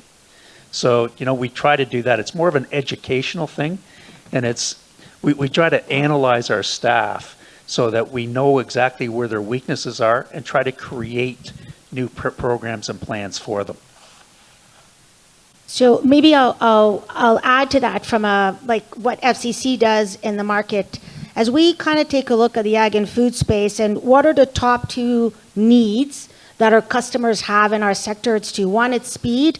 So give them a fast no or get to the yes equally as fast. And the second one is looking for insights, right? So within that scarcity concept that you bring, about 3 months ago, we launched, by using generative AI, a new tool. I say it's my favorite employee because he works 24 hours a day and he's never sick. And he's called Root, or Racine. And that's actually allowing, you know, customers and non-customers across the sector to kind of go in and do all sorts of queries. And a lot of those queries before were either at the municipality level, or, you know, they can look for different programs, granting programs. You know, you can take a picture of a part in your combine with Root and say, where do I need to order it? So all of a sudden, we're bringing the insight or the value add right where it's needed. And that compared to before, where you used to need people to be able to do that for you. So I don't have the specific stat for you, but I do think those of us that are in that enablement function or that service function, the ability for us to use or lean in on scarcity and technology to be able to bring those insights right to the fingertip or meet where that individual is can go a long way, not just to manage that gap, but to actually get us to leap forward. And I tell you, like for those that might think that in our space, the tech savviness isn't there. In 3 months, we had over 6,000 inquiries, on average 11 minutes. And it's become, from an FCC point of view, the best data source I have to know what next product and service I have to design. So there's definitely benefits there of how you can lean into that. Okay, I know we're out of time, but I do want to give you both the opportunity to offer a final thought before we wrap up. Sure, I'll just... Can I? So first question, Mr. George. As a businessman, and you are all businessman and businesswoman, do you really? Okay. Do you think, as a business people, let me tell you this. I had experience in the court, and I'm a lawyer. A member with the Hamilton Law Society. As a business people, you have more power than what you think in the Canadian government, especially with the federal government. Trust me, guys. Even if your business buy 10,000 Canadian dollar, you are the decision makers. You are the most respectful at the court. You can take anyone out of the court anyone in the court because you are a business people. And my question is, did you ever thought to be the premier, next premier for Ontario, or to be the premier, or to be a candidate for the premier, and for sorry, what's the name? Yeah, my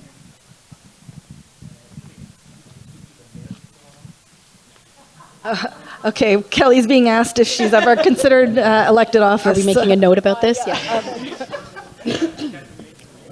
Oh, okay, thank you for your question. We'll give these two a chance to answer.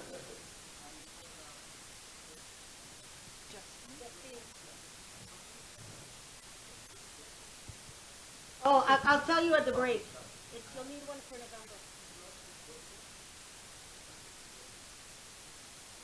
November.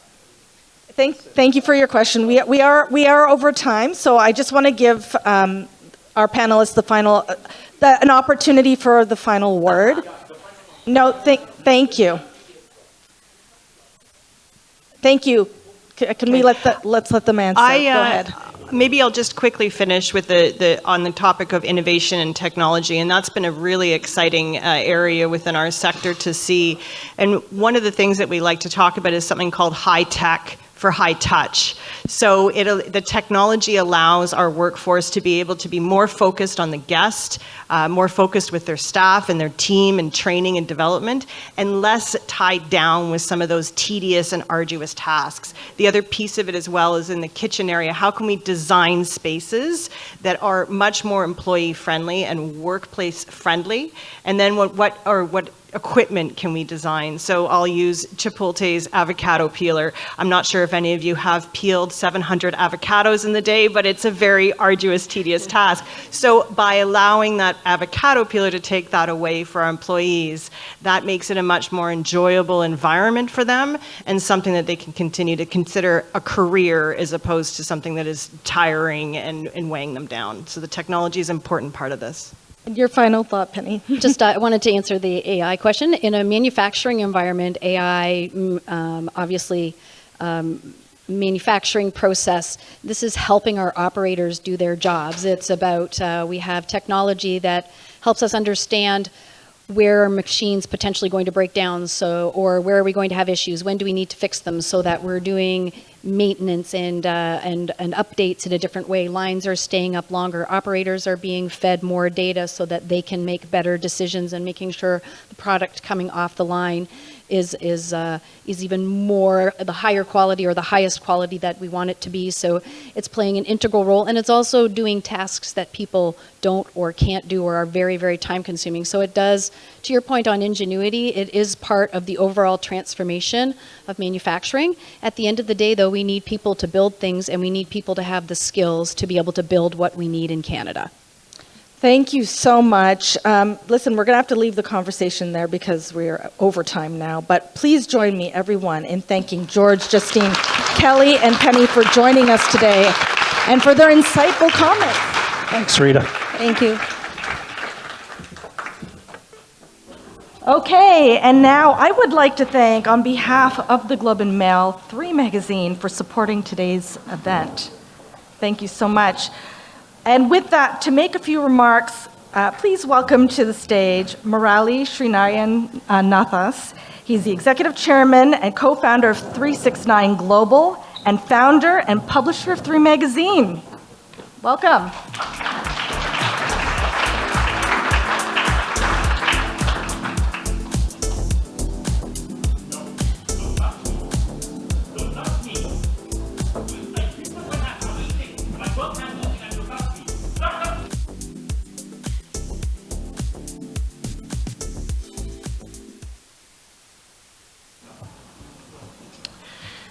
Good afternoon, everyone.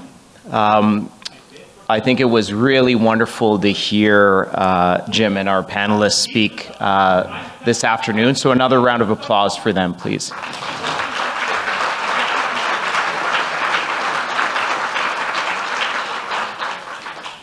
I first got the chance to meet Jim at the launch of the BlackBerry movie, and and it was very interesting to see the exciting growth, although through a film, but the exciting growth of a very innovative company in Canada and the journey that they went through, the challenges and the opportunities. So it was so wonderful to hear him in person and some of the ideas as a great innovator in this great country, some of the ideas he has for us.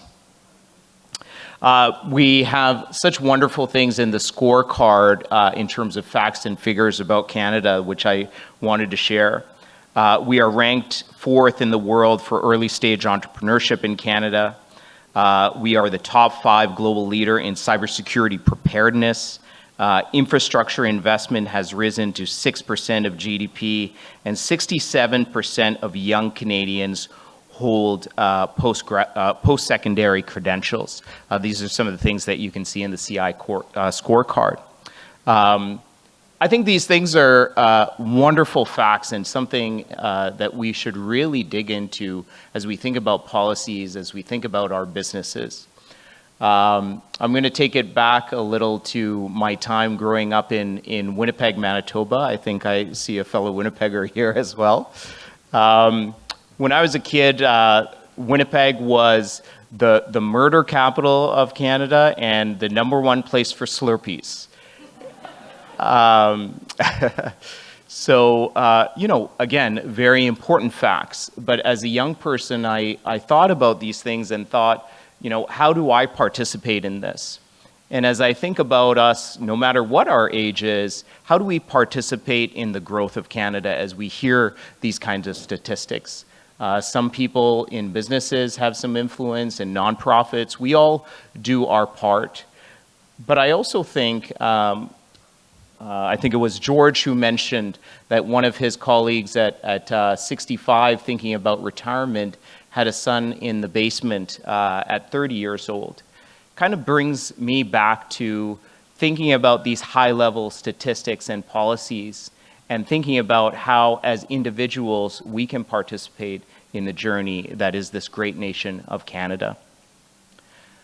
There's a huge focus on the Indo-Pacific. It's, I believe, half the world's population and a huge opportunity for an economic boom.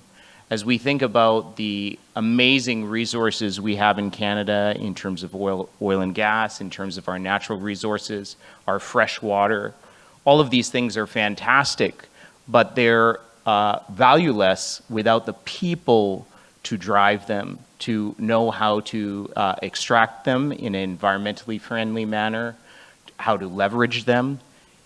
Really, it comes down to the people. So when we think about the Indo-Pacific, we can think about our Indo-Pacific Canadians who can lead the charge and really provide these opportunities for us as Canadians.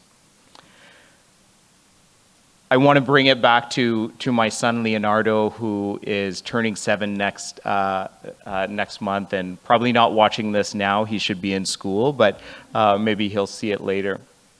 Leonardo just learned to tie his shoelaces, and he's in grade 2. He went to school and came back and told me, no one else knows how to tie their shoelaces in my class. And I said, come on, he's trying to pull a fast one. And sure enough, when I went down to drop him off at school, all the kids had Velcro shoes. I was sharing this story with a friend, and her kids are much older. And she said, and I'm not trying to pass judgment here, but trying to share a story. She said to me, I didn't want to fight that fight. I didn't want to fight that fight at that time because I was trying to rush these kids to school. It was just easier to get them into Velcro shoes. But I think about that story, and I think about the opportunity to provide an impact to the next generation. And as we listen to these statistics, listen to these policies, and these wonderful ideas, how can we also do our part to contribute to this great nation? Thank you very much.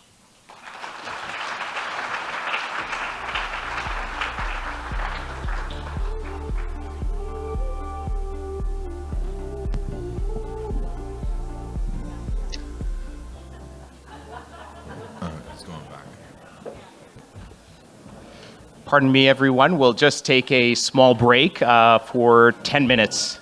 Thank you.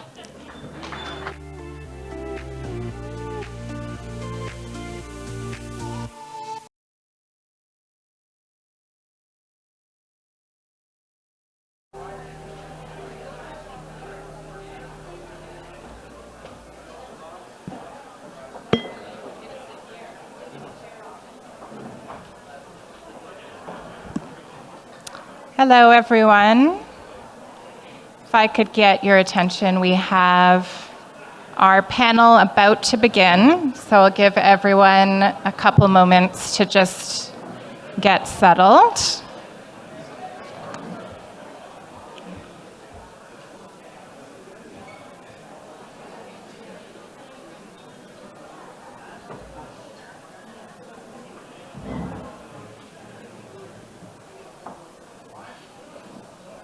I think people have started to trickle in, so I am going to move over to my seat and we'll get going here.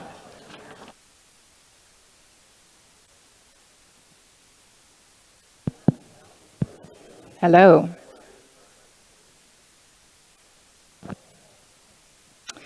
Hi, everyone. Thank you for joining us.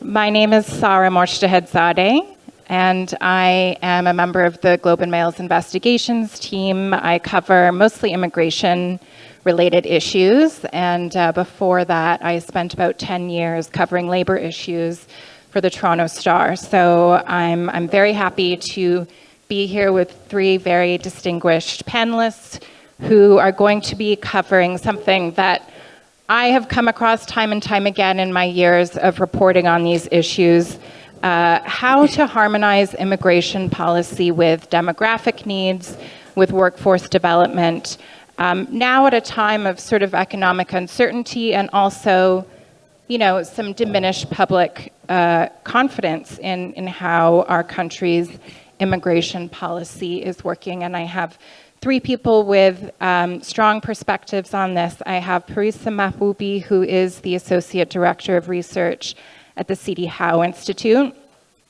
I have Carol Saab, who's the CEO of the Federation of Canadian Municipalities, and Goldie Hyder, who is the President and CEO of the Business Council of Canada. So thank you to you three for being here. We have about half an hour.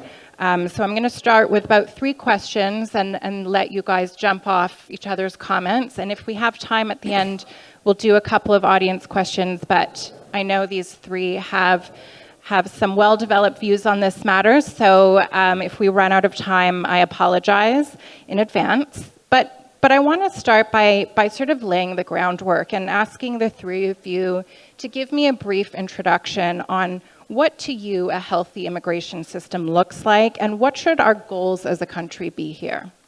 Parisa, let's start with you. Sure, absolutely. So in terms of what a healthy immigration system is, I think we need to think about 3 features. I highlight, to me, 3 features are really important. First of all, balancing between capacity and the scale. So the number of immigrants we can admit in a given year, it has to be consistent with our capacity to absorb them in terms of, for example, housing market, labor market, and other infrastructure and services we can provide to those immigrants. Because at the end, they need support and they need a place to live in Canada and also find a job. This is the ultimate goal for immigrants, to be able to contribute to our economy and find high-paying jobs. And when it comes to, for example, demographic shifts and aging, this is really important, again, to identify we need immigration. We need immigrants to contribute to our population growth. But C.D. Howe research shows that immigration is not able to solve all our aging problems, and we need to think about other ways to address these issues. So immigration is one tool. We have to think about others. So in terms of the capacity, the other factor is really important, that it's who we select. It's even more than number of people we admit, who we select is really important. There is a trade-off between quality and quantity, and at the end, our goal for immigration should be to increase GDP per capita, standards of living for all Canadians, including newcomers. If we are not able to achieve that goal, we are going to see not only Canadian residents to be unhappy about our immigration system, newcomers also are going to have difficult time, and we are going to see actually immigration of immigrants, and even Statistics Canada shows that last year that it has increased over time because we are not able to absorb them in a way that we are supposed to do. Another factor that is really important to consider when we are thinking about immigration system to be healthy, we have to think about temporary immigration. For many years, we ignored the temporary part of immigration system. We only focus on permanent immigration, setting target for those. But in recent years, we saw significant increase in the number of temporary residents, and we even had challenges measuring them, how the number of temporary residents in Canada. There is still, some discussion and debate that we are not measuring them correctly, and in a way that also we don't know much about their contribution to our economy. But we know for the fact from the data that temporary residents who study in Canada, they had high-paying jobs, they had valuable work experience in Canada. They are great source of candidates and great potential for permanent immigration in Canada, and we can benefit from that because it means that the integration happens immediately after the admission, and they are facing less challenges after becoming permanent immigrants in Canada. So it's important to maintain high-skilled temporary immigration, but there must be a balance between the number of temporary residents we have in Canada and the number we can admit every year as permanent immigrants. Because at the end, temporary immigrants, they want to become permanent immigrants in Canada. If there is a significant imbalance between the numbers, we are going to have challenges in terms of what to do with that population. And now the government just recently set a target, and hopefully they can meet that target because we need cap on the total number of temporary immigrants. Thank you for that, Carol. Thank you. I actually agree with lots of what has just been said, so I might focus on the latter half of your question, which is what our goal as a country should be on this. And I know I'm here to represent the perspectives of local government, which I promise I will talk about, but I want to zoom us out to 50,000 because I think it's important to really ground the conversation in the moment of time that we're in when we talk about truly any policy issue right now, but particularly when it comes to the conversation we're having today. I recently had the privilege of having a conversation with a former chief of defense staff here in Canada, and he gave one of the crispest articulations I've heard recently of the moment of time that we're in. And in the conversation with me, he focused on sort of four stressors that we're facing as a country, obviously geopolitical being one, the rate of technology advancement being the second, climate change, and the vulnerabilities that leaves us with as a country being the third, and the rate of social change in the mix of all of this. And you can see very quickly especially when you think about how vast each of those are in their own right, let alone how intersected and complex they are to solve at a systems level, that you can't help but feel very quickly like we need to get better at a lot of things really fast, and that we have very little time to do so, and that our metabolic rate of getting better at some core capabilities needs to advance. And so when I think about that in the context of our immigration system and what I hear from our member municipalities across the country, large and small, who are really on the front lines of experiencing the impact of the past decades around this policy, really we have to get better at this a lot faster, and what that looks like what a healthy immigration system looks like, one that is certainly advancing our economic objectives as a country, one that is aligned with our workforce needs as a country. We spent a lot of time on that already this morning. And where I'll focus my remarks on as we go through is this third point, which is one that is aligned with local delivery capacity. Because as you know, and as you're probably experiencing in your communities, and as you're seeing, I think, an increased toxicity around the narrative around immigration emerge, it results from scarcity, right? And it comes from a growth that was not met with the level of investment that it would be required to sustain that growth in a healthy way.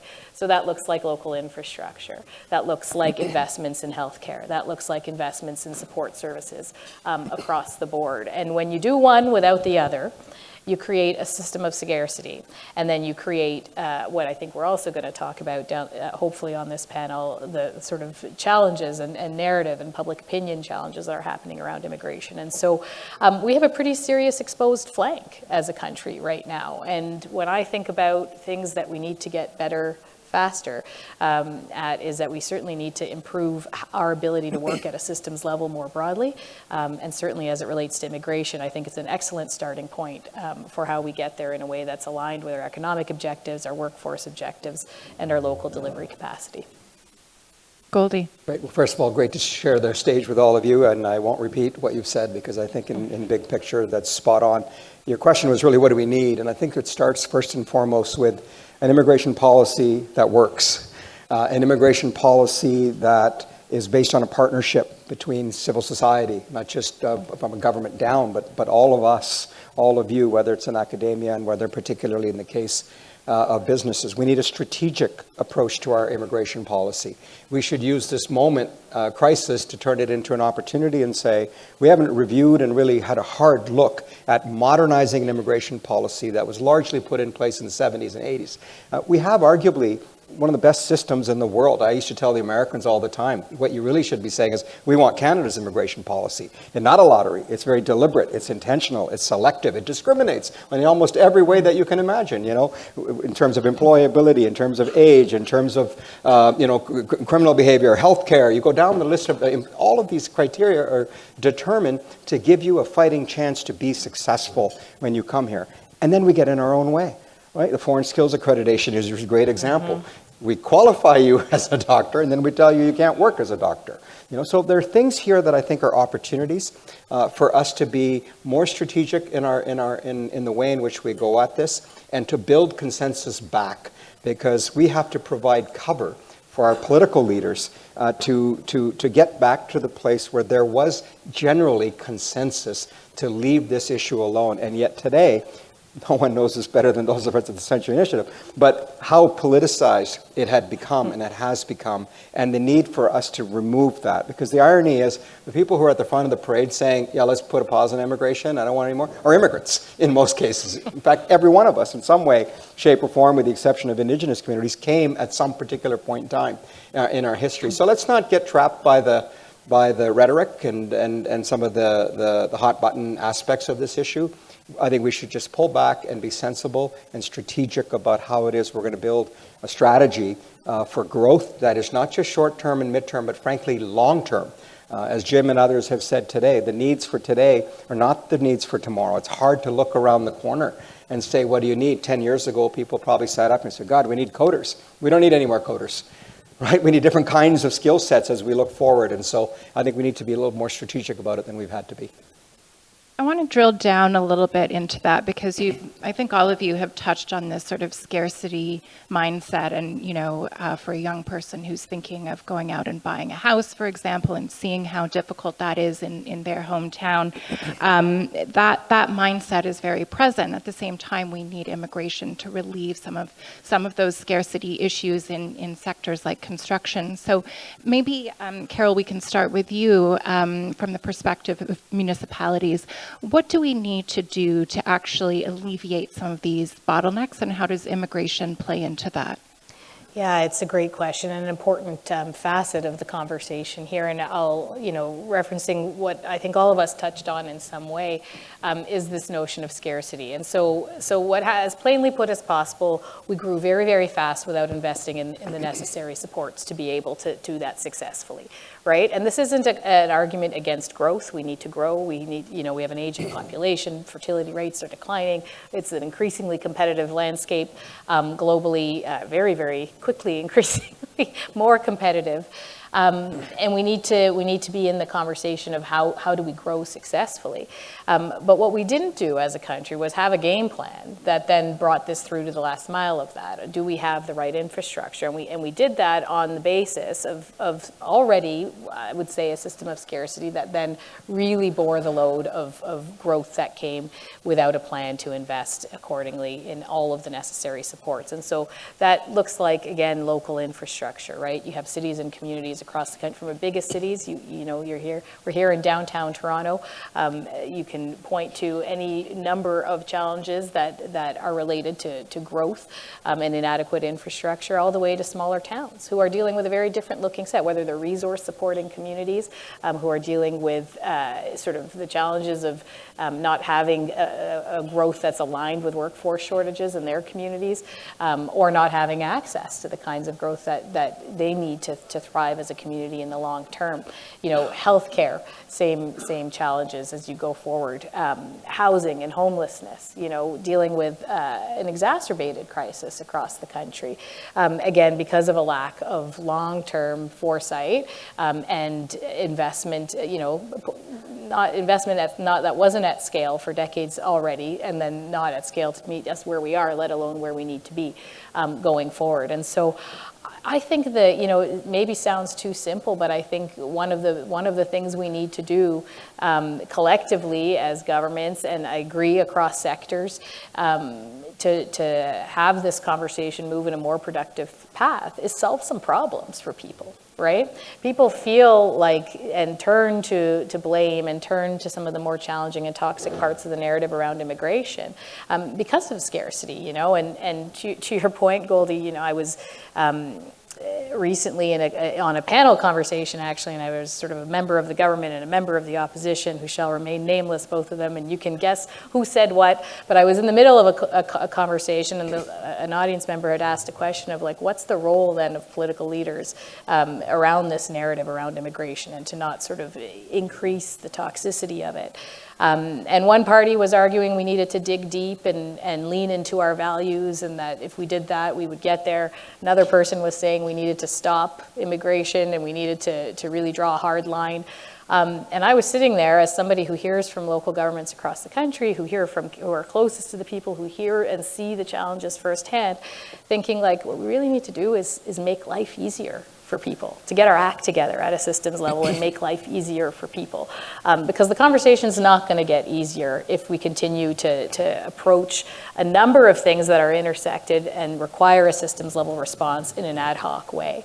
And so that looks like figuring out, and again, there's all kinds of political jargon you can attach to this. We talk about alignment, and we talk about more collaboration and Team Canada and all of these things. What does that actually look like out of a necessity, being deeply pragmatic about it? It means orders of government and across sectors, to be honest, but let's start with government, that would be nice. Having a conversation that says, what are we trying to do as a country? Which one of the three of us holds the levers for it? And are our resources aligned accordingly? And if you look across the spectrum of issues where we're facing real sort of tough challenges, the answer is no, is no, most of the time. The resources are not aligned accordingly. And where it's falling short in a lot of times is in the delivery, in local capacity to make these things come to life on the ground. And so, that, again, we get to a place where people then say, okay, so you're talking about big fiscal reform and we don't have the time to do it. And I would argue we don't have the time not to have this conversation. If we don't have a smarter conversation about what we fund at what order of government, what levers need to be pressed, and how we do it in some kind of systematic way, it creates room for just political games and finger pointing. It creates room for scarcity and toxic narratives to bloom. And most importantly, we fall further behind when we so desperately need to move to the front of the line in a conversation in what is an increasingly globally complex world.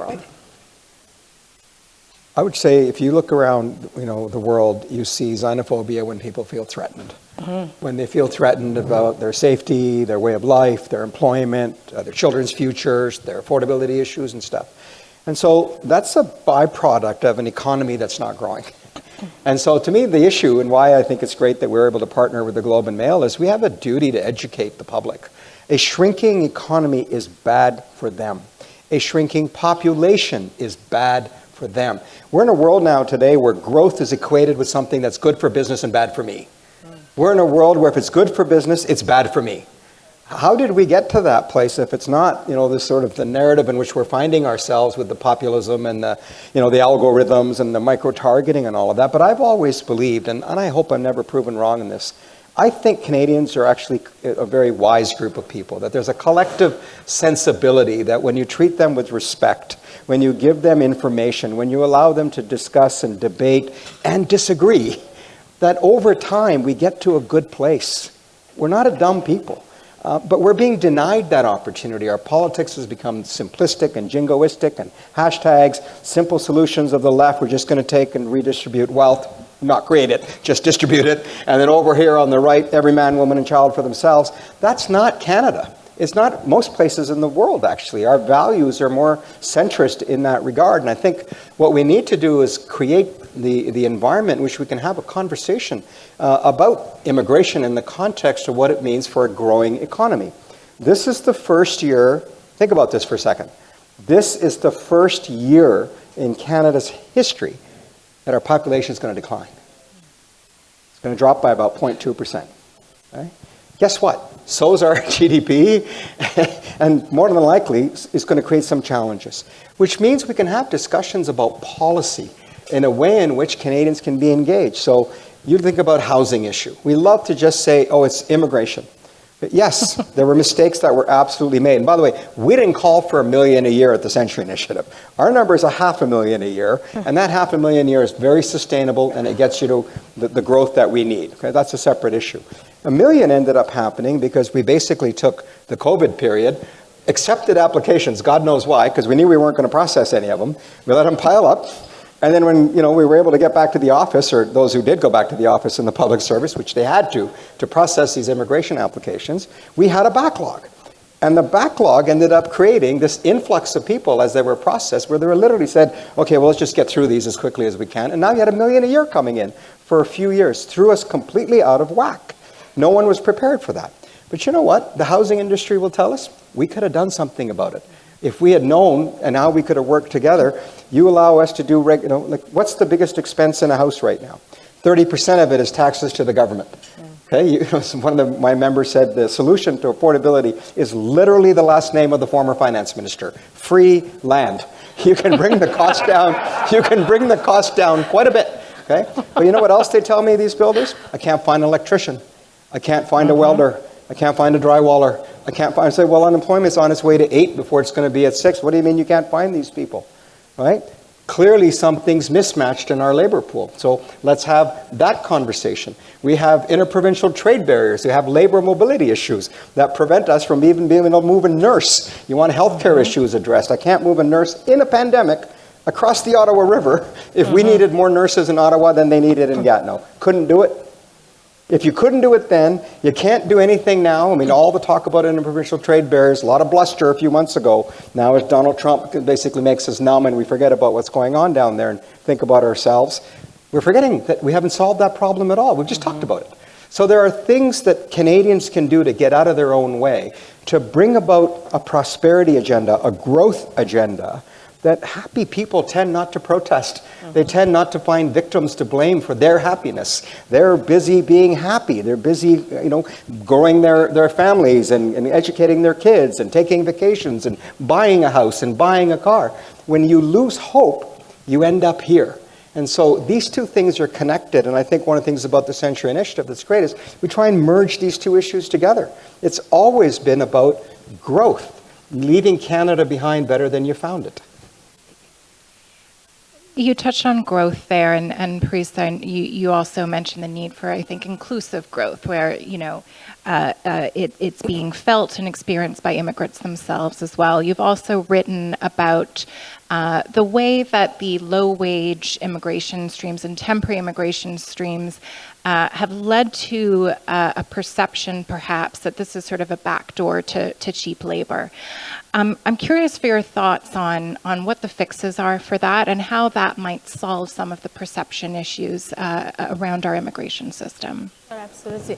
So when it comes to temporary immigration and filling low-skilled jobs, that it's not just even taking those jobs from existing population, looking for these type of jobs, entry-level jobs. We are facing high unemployment rate among youth, and sometimes they are seeing immigrants or temporary residents taking the jobs that they could have. And so the problem with the temporary immigration, its impact on the jobs available to existing population. Another one is discouraging employers to increase wages. improve work condition, and also investing in capital. One of the biggest challenges we have, and it contributes to productivity issue and GDP per capita we have. It's not just immigration or the number of low-skilled workers, but it contributes to that because it discourages employers from investing in existing workforce and also creating better work environment. What to do? There are several ways to do that. So in terms of temporary immigration, we have several programs. We have temporary foreign workers program, but we do have another program, labor mobility program that, for example, international students after graduation, they can work, and also through trade agreements, people can come to Canada and work. And also we do have international students, and the government during the COVID pandemic and even after that, because we had labor shortages, they removed the restriction on the number of hours international students can work. And many of those that they see Canada's education system and international student program as a way to enter Canada's labor market.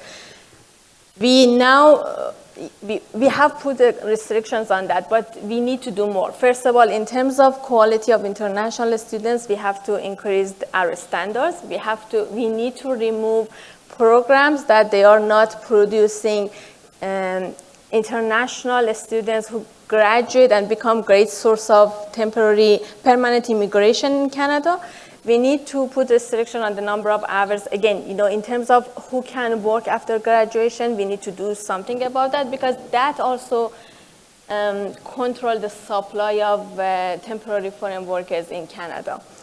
In terms of temporary foreign workers program, we need to make some reforms in terms of reducing reliance on temporary foreign workers in general. We have to encourage employers to look at other ways to address their labor needs. Sometimes it's automation, sometimes it's making improvement in the labor market. And also today, we are in a different position compared to 2022. We are facing high unemployment rate, and job vacancies are low. So we are not in the need of temporary workers. And it's not, as I mentioned, it's not only temporary foreign workers through the program, it's also international students. So to be able to do that, we need also improve our selection system through permanent immigration. Because when the selection system focuses on high-skilled candidates, existing population, existing temporary residents, they see no way of becoming permanent immigrants, and they decide whether they can stay in Canada or they leave. So through different ways, we are able to reduce the population of temporary residents, and especially those looking for low-skilled jobs. Can I ask a quick question of Parissa? Please There's do. this perception that temporary foreign workers are here for cheap labor and that they're largely being used by big businesses. All the evidence I have suggests it's quite the contrary. That in fact, they're really being picked up by small and medium enterprises because they can't find the labor themselves. Large businesses are not the primary employers of temporary foreign workers. That's just something that's a myth that's been developed. I want to just confirm that that's the case. Yes, absolutely. For example, right now, even one of the reasons that people, they are blaming our immigration system is that for example, retail sector, you are seeing many temporary immigrants, they are working in those jobs, and they are small businesses. So I totally agree with you in regards who use them. And my point is that this is not just temporary foreign worker program that contribute to that. We have also international students who graduated, and also during their study, they can contribute to the labor market. Okay, we have 2.5 minutes, and maybe this is too ambitious of a question, but let's treat it as a lightning round. If you could identify 1 or 2 key reforms that you'd love to happen tomorrow that would make our immigration system healthier, more effective, and more fair, what would that be? Parissa, let's start with you. I'll have one for permanent immigration and one for temporary immigration. For permanent immigration, we have economic immigration that we select immigrants. Other programs, we don't select them, and we just need to support those who arrive to integrate well into our labor market. But that economic immigration that we are able to select them, We introduced Express Entry in 2015, and the data shows that since the introduction of Express Entry, the labor market outcomes of immigrants selected through that program has improved. One thing that happened post-pandemic and in recent years is that we have created too many programs under economic immigration. Some of those, we are bypassing the point system we have to select the top candidates. Actually, some of former international students, top talent in Canada, they are not able to become permanent immigrants because we are taking spots from top talent, giving them to, for example, those through PNP programs. Right now, we have a list of occupations that doesn't require even post-secondary education, maximum high school diploma. And one thing about permanent immigration under economic immigration program is that we are talking about only 30% of total immigrants that we are selecting through that. So we need really to focus on high-skilled immigrants through that program, and we need to make sure that every single economic immigrants, they go through the system, they meet the requirement, they meet at least a minimum threshold to be able to become permanent immigrants under that system. If we make an improvement in that regard, then we are going to see even our temporary immigration, those international students, those temporary workers that they come to Canada, they are thinking about becoming permanent immigrants, and then they adjust their expectation, they adjust their planning, how long to stay in Canada and what to do when they arrive. So that's the most important things we need to do. We need to streamline those programs. We need to make sure that every candidate go through that system, and also there is a room for improvement. For example, we want to reduce the size of temporary immigrants, and temporary residents, they are a great candidate for permanent residency. So why not looking at those that they have Canadian experience in high-paying jobs? Let's focus on those, make them permanent immigrants, and but to be able to do that, we have to include their earnings in our system. Right now, we just allocate points to age, education, and Canadian work experience. They get bonus points. But it's really important, in addition to experience, we also think about their earnings, because earnings can also talk about the skills that they have. Another reform is temporary immigration. That was our lightning round. In regards to temporary immigration, definitely we need to reduce employers' reliance on temporary foreign workers in low-skilled jobs. We have to increase the application fee. This is something that has been constant for many years, so that's a way that we need to make temporary workers more expensive for employers to think about other ways to address their labor needs. And also international students, we need to focus on quality and those institutions that they are able to graduate the students with high earnings potential in high-paying jobs, as they are great source, instead of putting a cap and punishing the entire sector. Okay. Carol? Tough to follow up on that, okay. But if either of you have any quick last thoughts that we can conclude on, that would be great. Sure. Well, the good news, you covered a lot of ground, so I can be really concise in the areas that I focus on from a local perspective, from cities and communities across the country. The first thing, I mean, broadly speaking, we need to take a better systems view of this as a country, and I'm speaking specifically in this moment across orders of government collectively. If we can have a conversation, local government to provinces and territories to the federal government, where we say, what are the needs and opportunities across the country? What are the challenges across the country? Where do we have shortages? Where do we have strains? And then align our immigration policies accordingly. We will be far more successful than we are. It sounds so common sense when you say it like that. It is the opposite of what is happening right now. And so number one would be to have that conversation around alignment. The second would be then to align resources accordingly. Also sounds very common sense, also not what is happening currently. And if we can get those two sort of fundamental pillars of how to approach, I would should say most things in life, but specifically this problem, right, we'll see vast improvement. And just to end on a sort of note of optimism, because I feel like we collectively have been focused on all the things that are wrong. I too remain optimistic about our ability to do this as a country because, one, I think we have the will, as Goldie has spoken to across this, but we've proven that we can, right? I think about the COVID pandemic, and a lot of things we didn't do ideally well, but a lot of things we did. We got out of our own way. I was there with cities and communities, talking to the federal government, talking to the provincial government, when we were trying to figure out how to get PPE across the country, when we were trying to stand up the Rapid Housing Initiative to pull people out of homelessness, because literally a pandemic was ravaging them on the streets. We did a lot of things in not unconstitutional and not overly complex, but in unconventional ways to how they're normally done, and I would argue in more common sense ways. And so we know we can do it. I wish we would have learned those lessons more foundationally and not be pushed to brink of crisis again to try to relearn those lessons. Hopefully we learn them foundationally now, and then we can apply them on the go forward so that we're not flat-footed, whatever next sort of crisis we face as a country. In the remaining -4 minutes that we have, I have two things. One, economic migration increase. We have to increase the percentage of economic migrants who are coming in. They are key to building the confidence back on immigration because they come to work. They're often in the age of 25 to 30 years old. They're going to work for the next 30, 35 years.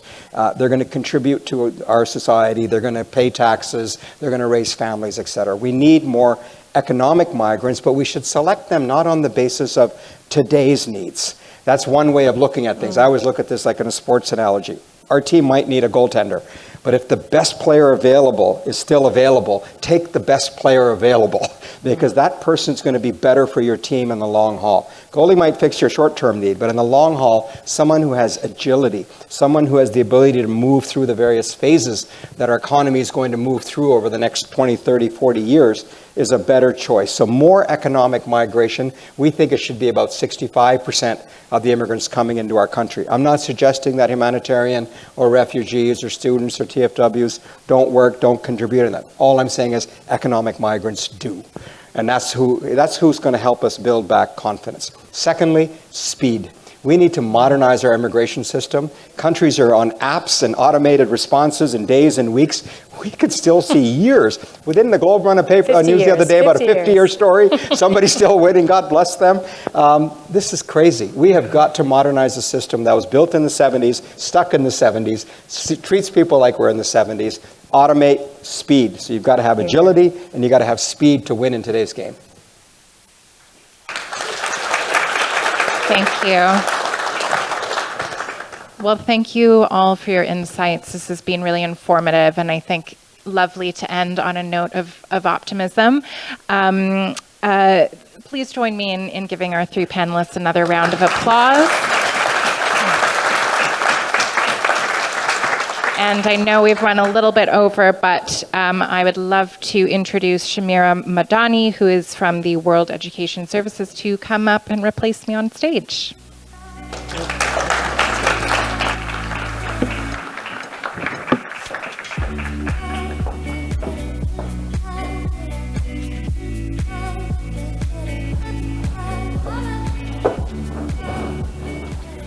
Sarah, I don't think I can ever replace you on stage or otherwise. You do an amazing job. So good afternoon, everyone. And I would like to first start by saying I hadn't really heard their comments. I hadn't read what they were going to talk about. And all of a sudden, I feel like as I'm standing here summarizing what my colleagues have said in terms of the vision that I and World Education Services has for Canada. So you might have heard, or you might have looked me up on LinkedIn, that I've spent my career building programs so that highly skilled newcomers don't have to give up their professions just to help their children succeed. And there's a reason why I have committed to this journey, because my family's story is one of sacrifice for the next generation. My father was a successful entrepreneur in East Africa. He gave up his career so that my sister and I could build our lives in our new country. And that story was once typical. But over time, things improved. In fact, for the last 2 decades, immigrants were increasingly viewed as key contributors to the economy. They were seen as critical to building strong, diverse communities. Canada embraced immigration as a nation-building strategy. Canada's immigration story was one of growth, opportunity, and optimism. But that optimism has faded in the face of rising housing costs, economic challenges, and pressures on public services. And today, as you heard most of the day today, and what you hear in the newspapers all the time, we're hearing from all corners, provinces, cities, employers, housing advocates, students, and labor groups. And everyone is asking, how does immigration connect to the challenges that we're facing? And this broader conversation isn't easy. It isn't easy for those who have immigrated here, and it isn't easy for those who are thinking about coming here, but it's necessary. It reflects something that's really, really important. Immigration now touches every part of Canadian life, and for the first time in a long time, we're truly talking about it. World Education Services West, my organization, has been listening closely. Earlier this year, we brought together more than 60 leaders from government, academia, industry, and civil society to wrestle with the most pressing immigration policy questions. There is the booklet on your roundtable. There wasn't agreement on everything, but we found remarkable alignment on 3 principles to guide the way forward. First, immigration is a nation-building strategy.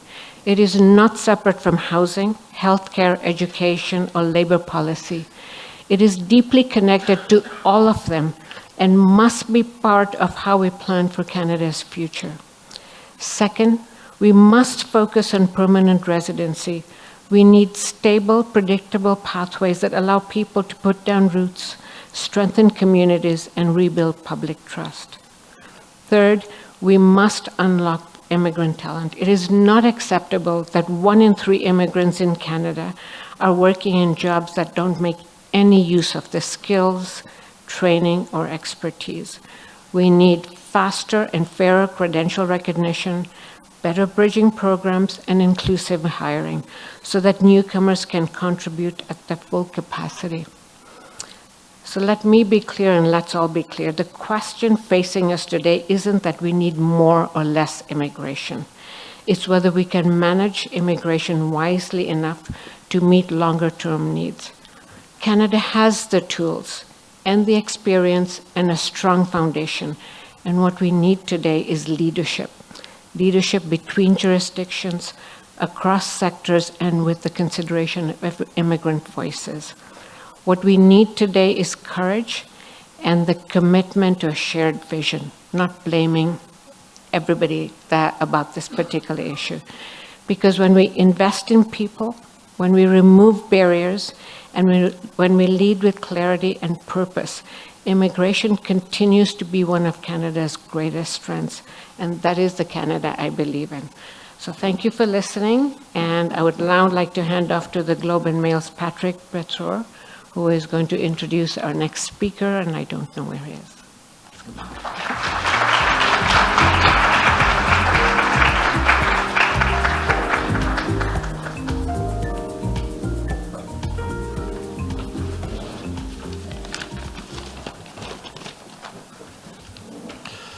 Well, thank you, Shamira, and hello, everyone.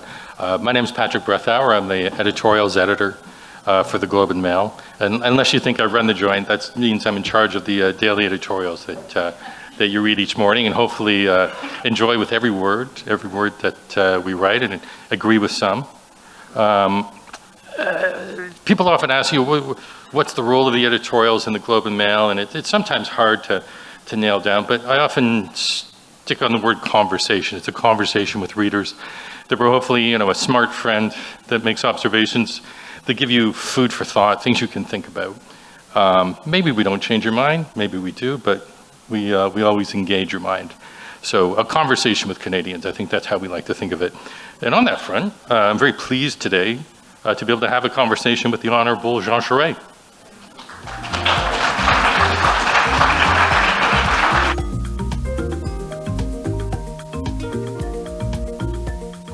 I mean, Mr. Charest really needs no introduction, but I'm going to introduce him. As the former Deputy Prime Minister of Canada and the former Premier of Quebec, the Honourable Jean Charest is one of Canada's the guy who picks up the microphone. It's a little early for the mic. Yeah, okay. Is one of Canada's best known political figures. He's a partner currently at Terrien Couture Jolicoeur, where he provides expertise with public policy to on corporate Canada and international matters. And welcome to this stage, Mr. Charest.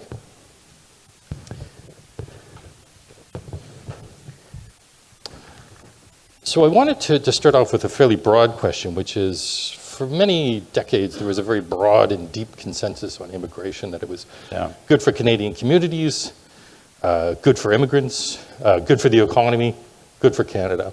I'm wondering, from your viewpoint, where does that consensus stand right now?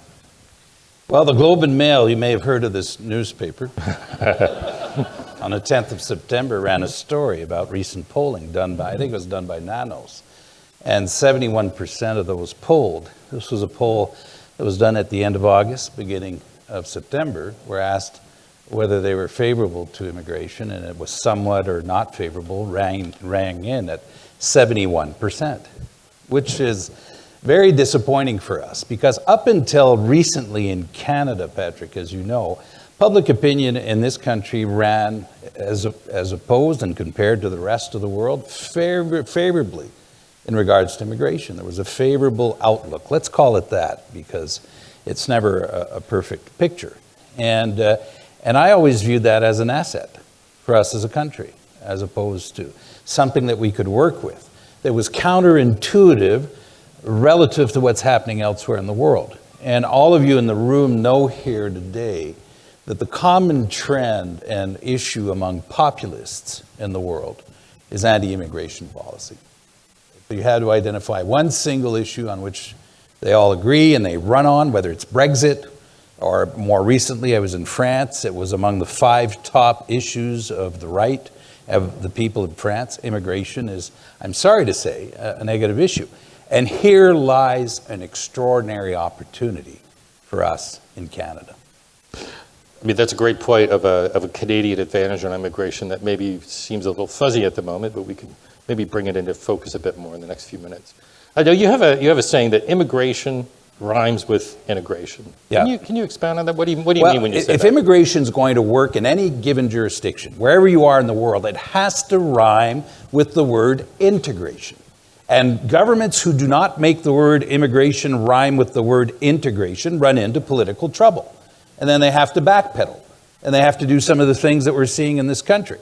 And a good example in Canada right now, I'm from Quebec, the government of Quebec and the feds, it's a shared jurisdiction. They both lost control over temporary immigration, either temporary workers and students. And having lost control of that, they've now, created an environment in which immigration is viewed more negatively. What is integration in practice? What does it mean? It is first a job, working. That's integration. The second thing is language, being able to speak the language of the country. In Quebec, this has a very, very real resonance. And then the third one is integration within a community. And there's great stories of integration of recent immigrants in smaller communities. We had, you remember, a few programs that were quite successful of sponsorship, family sponsorships that worked extremely well. So those are the things you need if you're going to be successful. But generally what you need is a country, when a new person arrives, whose arms are open to integrate them. Those are the 2 essential ingredients. And the person who is arriving must also be willing to integrate within the country. You need both ingredients to be successful. If one of them is missing, you're in trouble. If you're not able to integrate, you're in trouble. And then you'll end up with a public opinion that will turn against immigration. When we talked last week, you'd mentioned you thought that Ottawa and the provinces were acting in isolation too much and weren't talking with each other enough. How much do you think that contributed to the sort of impasse or situation we find ourselves in now? Well, I'll give you a very frank assessment. I think our federal and provincial governments lost the operating manual of our federal system a little while ago. And you can trace it back. Some folks in the room today will remember the Meech Lake Accords. Well, since the Meech Lake Accords in Ottawa, the thinking has been you do not hold a federal-provincial meeting. Because if you do, the provinces will show up and they'll ask for more money and they'll complain, right? So don't hold a meeting. It's like two partners in a relationship who say, we never fight, I just never show up. As though they could absolve themselves of the responsibility of actually working together, because it's too hard. Well, the fact of the matter is, on immigration, we create this bubble recently. There are consequences on healthcare, education, on housing, all of them mostly provincial issues. And you'd think the federal government would have sat down with the provinces to work this through with them and say, well, how do we figure this out? That has not happened. Well, why? Because it's too hard. Well, it's not too hard. It's actually their job. And if this federal system of ours is going to work, we have to remember that we have one of the most decentralized federal systems in the world. The only other federal system more decentralized than us is Belgium. And no one knows how Belgium works. Least of all the Belgians. No. And so another example is Mr. Carney's job is to rethink our economy. Well, in our country, the provinces have jurisdiction over natural resources. We're one of the only few countries in the world, where national government does not have that. Well, he cannot do what he has been asked to do without working with them. And I just think it is not an option for them not to work together. And immigration is a very, very real example of that. Some of the provinces are asking for Quebec-like powers over immigration. Quebec's asking for more powers. Does that federal-provincial conversation necessarily mean more federal devolution? It doesn't mean more devolution. The federal government is responsible, strictly refugees, and it works fairly well in Quebec. And I agree with Goldie. We need more economic immigrants, and it's for us to figure it out. The other issue, and our previous Madam Mathami mentioned it, the recognition of credentials, long-standing issue in Quebec. And what we did in Quebec, Patrick, is that I proposed to the government of France, with Sarkozy at the time, to do an agreement on the recognition of credentials between Quebec and France. And by the way, it is a provincial jurisdiction. So every time I hear federal politicians say, we're going to do this, it's exactly the track you're on if you want to delay and not work.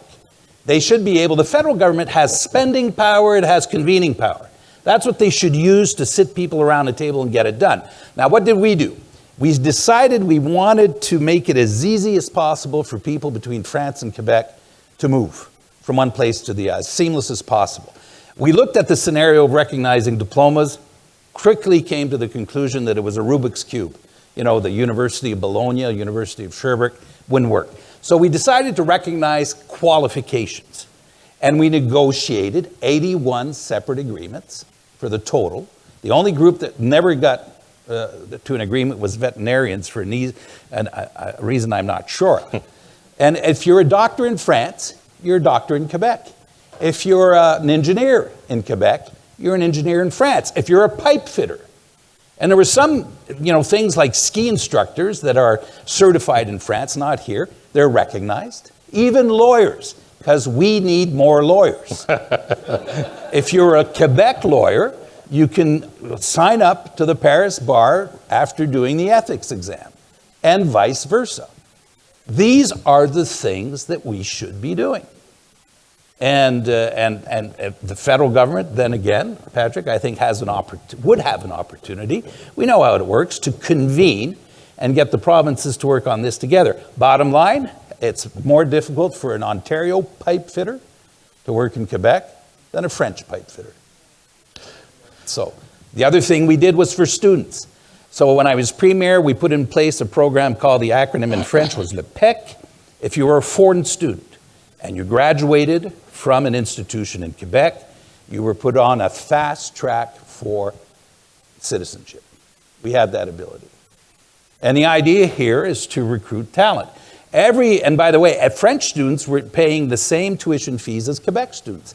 Every budget cycle, the Ministry of Finance would say to me, Mr. Premier, this is unreasonable, we should charge them more. And I'd give them always the same answer. I'd say to them, listen, we would pay French students to come to Quebec to study and get a diploma, and it would be economically the right thing to do.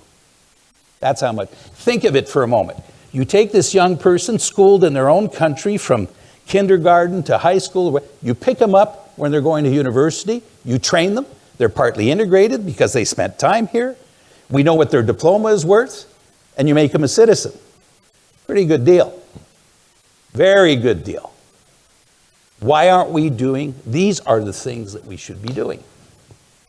Why is it, do you think, what keeps the provinces from having that, say, pipe fitter from Paris, Ontario, being able to come as easily as a pipe fitter from Paris, France? Well, part of it, I've been in government for 28 years, half of it federal and provincial. A lot of it is just inertia. There's no, when I was in government, there was still the conflict between the rules about construction workers in Ontario and Quebec and whether they, there was no real incentive at the time. There was enough people, but now we need people. There is no one in the construction industry, as soon as you hit the housing issue, you'll immediately have people tell you, Patrick, fine, we want to build more houses. We don't have people to build them. We don't have enough workers to build the houses that we need to build. We need to accelerate them coming into the country. But how do you do that? It is the provinces that recognize there. And so the incentives there, I think, are now to do that. And if there's any issue on interprovincial barriers that is worthy of attention, breaking down those barriers on the recognition of credentials would be the top of my list. And it's the thing we should do. And it's pretty embarrassing to say it's easier to move people around between France and Quebec than it is between Ontario and Quebec. One of my favorite ideas...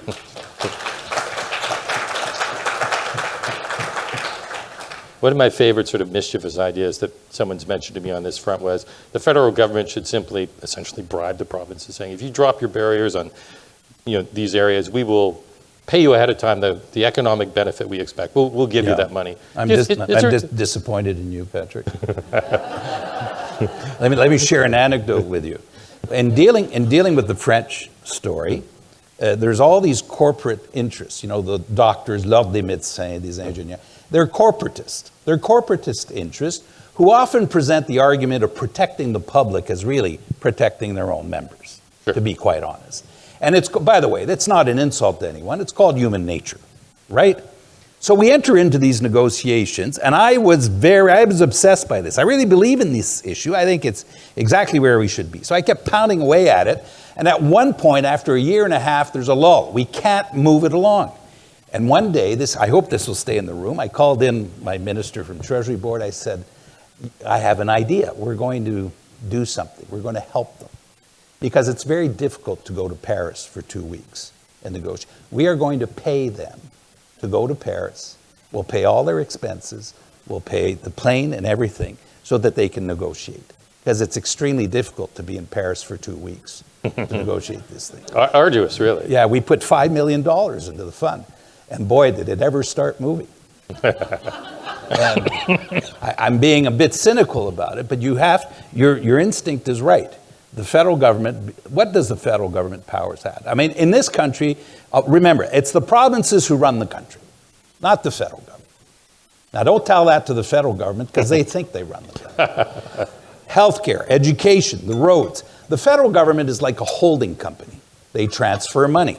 And they have a very important power called the spending power. And they can use, and a convening power that they can use to be able to get things done. And when they've done that, they've been successful at doing it. And they will find, Patrick, that the provinces are very open to that. It's not true that the provinces will resist. They'll sit down and they'll be very open to doing that. Great. Thanks for that. Now, when we talked last week, you'd mentioned that in one of your very first ministerial portfolios, you'd focused on youth unemployment. Yeah. And if you were looking at that today, youth unemployment at a 15-year high, And there's a fair amount of discussion that centers part of that problem on the prevalence of temporary foreign workers and international students that are doing work that might have been done by younger workers in the past. Like, first of all, do you see an intersection of those issues? And if there is? Simple answer is no. Okay. I think it's demagoguery to say that youth unemployment is high in the country because there is temporary foreign workers. That's just false.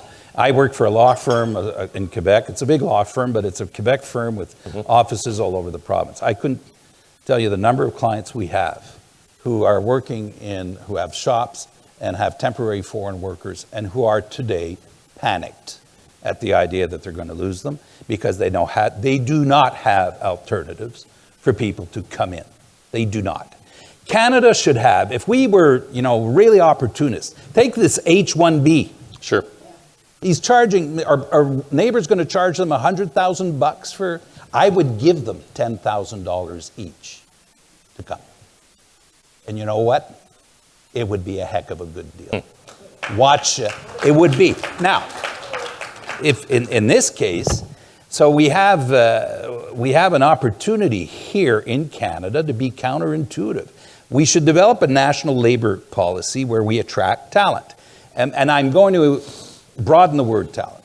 We need specialists. We need tradespeople. We need non-skilled labor. We need non-skilled labor. There's a lot of work that born Canadians, will not do. There has not been a Québécois de souche who has been out picking up strawberries at l'Île d'Orléans in the last 30 years. And just watch our neighbor, by the way, on this if we need lessons. He is going to handicap their economy. All of us know that the American economy works because of an important number of recent immigrants and illegal immigrants. Construction, the whole restaurant industry, there's agriculture.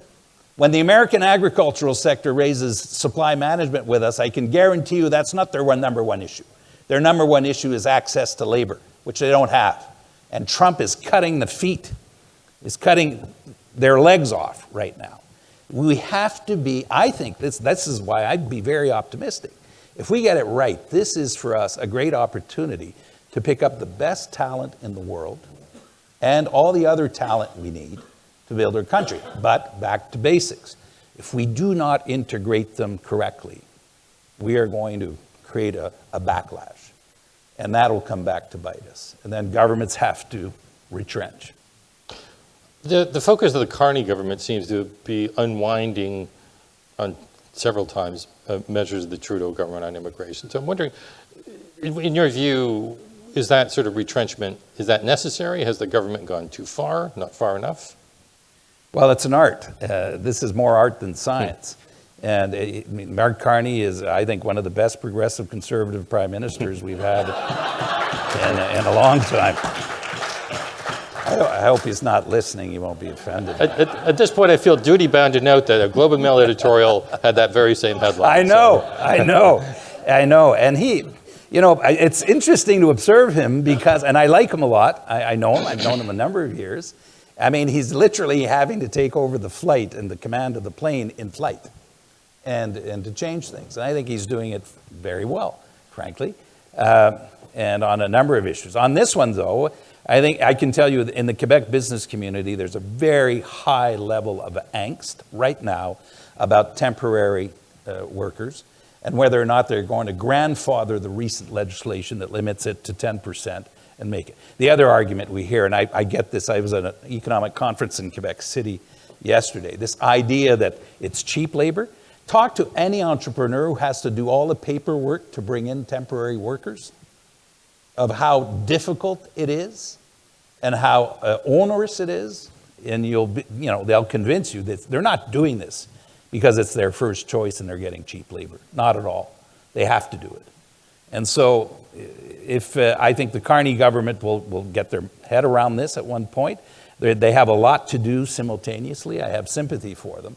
But this is one of the key issues for the future of our country. And we should, if we need to be politically opportunist and say it that way, we should. I think in the budget, we'll probably see things to attract talent from the research community. And we have to be careful not to poke a stick in the eye of our American neighbor.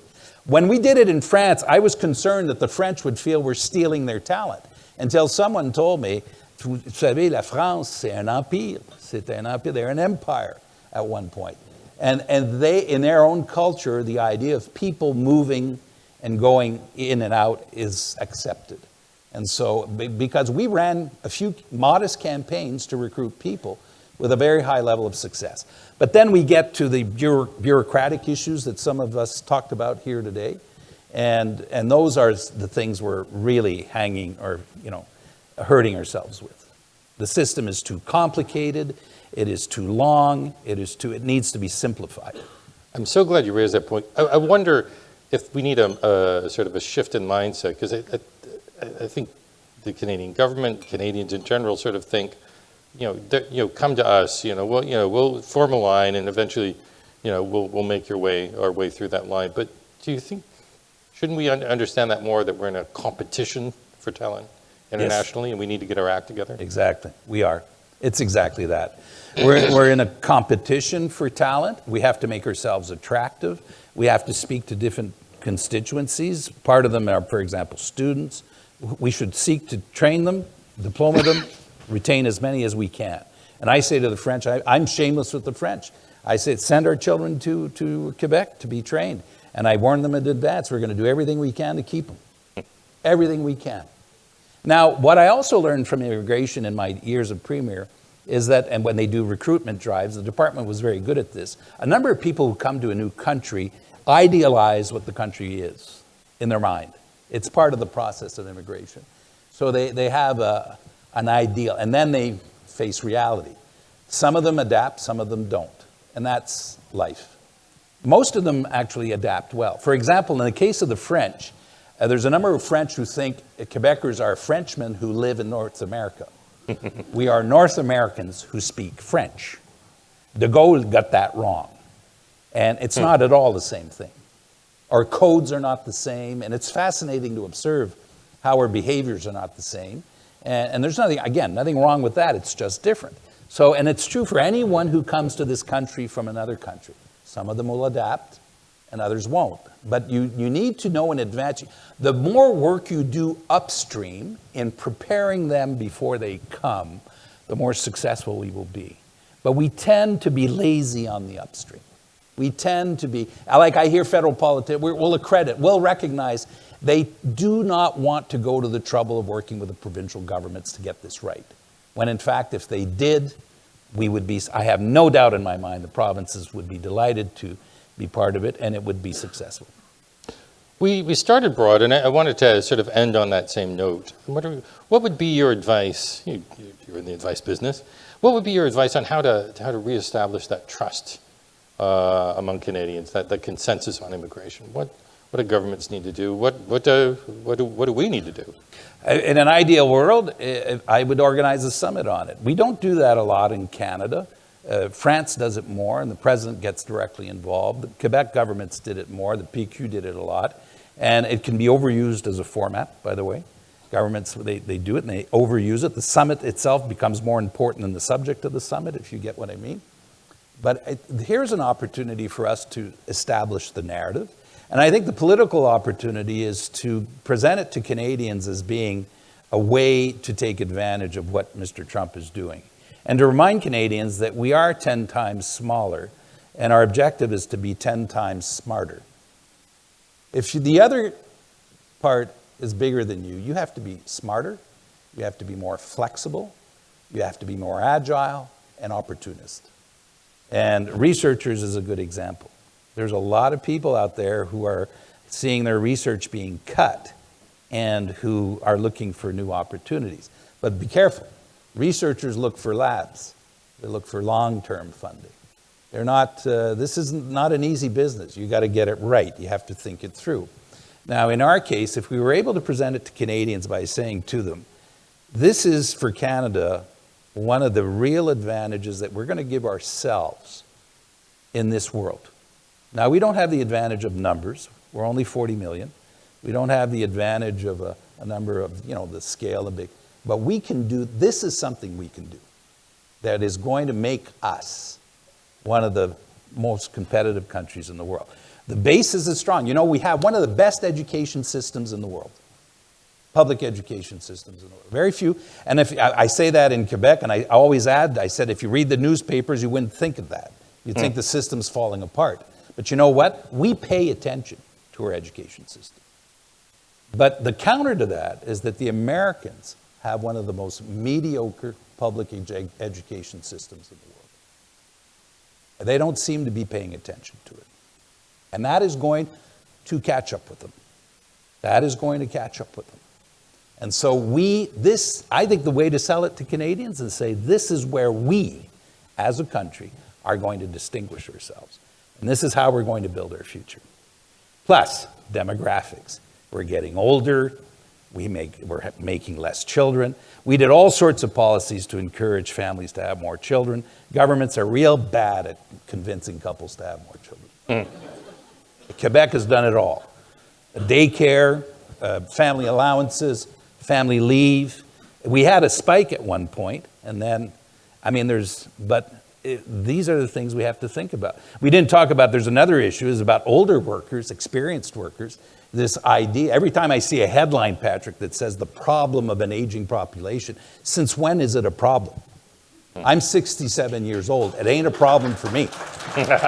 And the issue is, it isn't that we're older longer, we live longer, and at one point we get old. At one point. Now, think how crazy it is that we were retiring people at 63, 64. It makes no sense.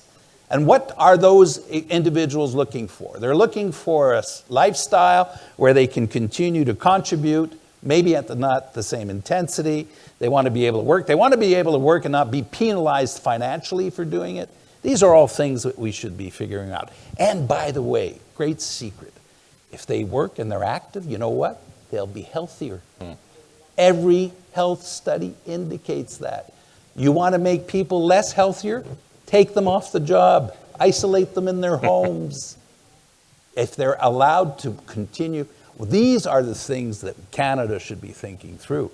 And if we did that, we would have a real advantage, not just over the United States, but the rest of the world. Thank you for that. I don't know about everyone else, but 10 times smarter sounds like a really good slogan to me. Well, Mr. Schray, that's all the time we have in a little bit. So I just wanted to please everyone join me in thanking Mr. Schray. Well, thank you. This has been a real treat. Thanks very much. It's like therapy. Thank you. Thanks.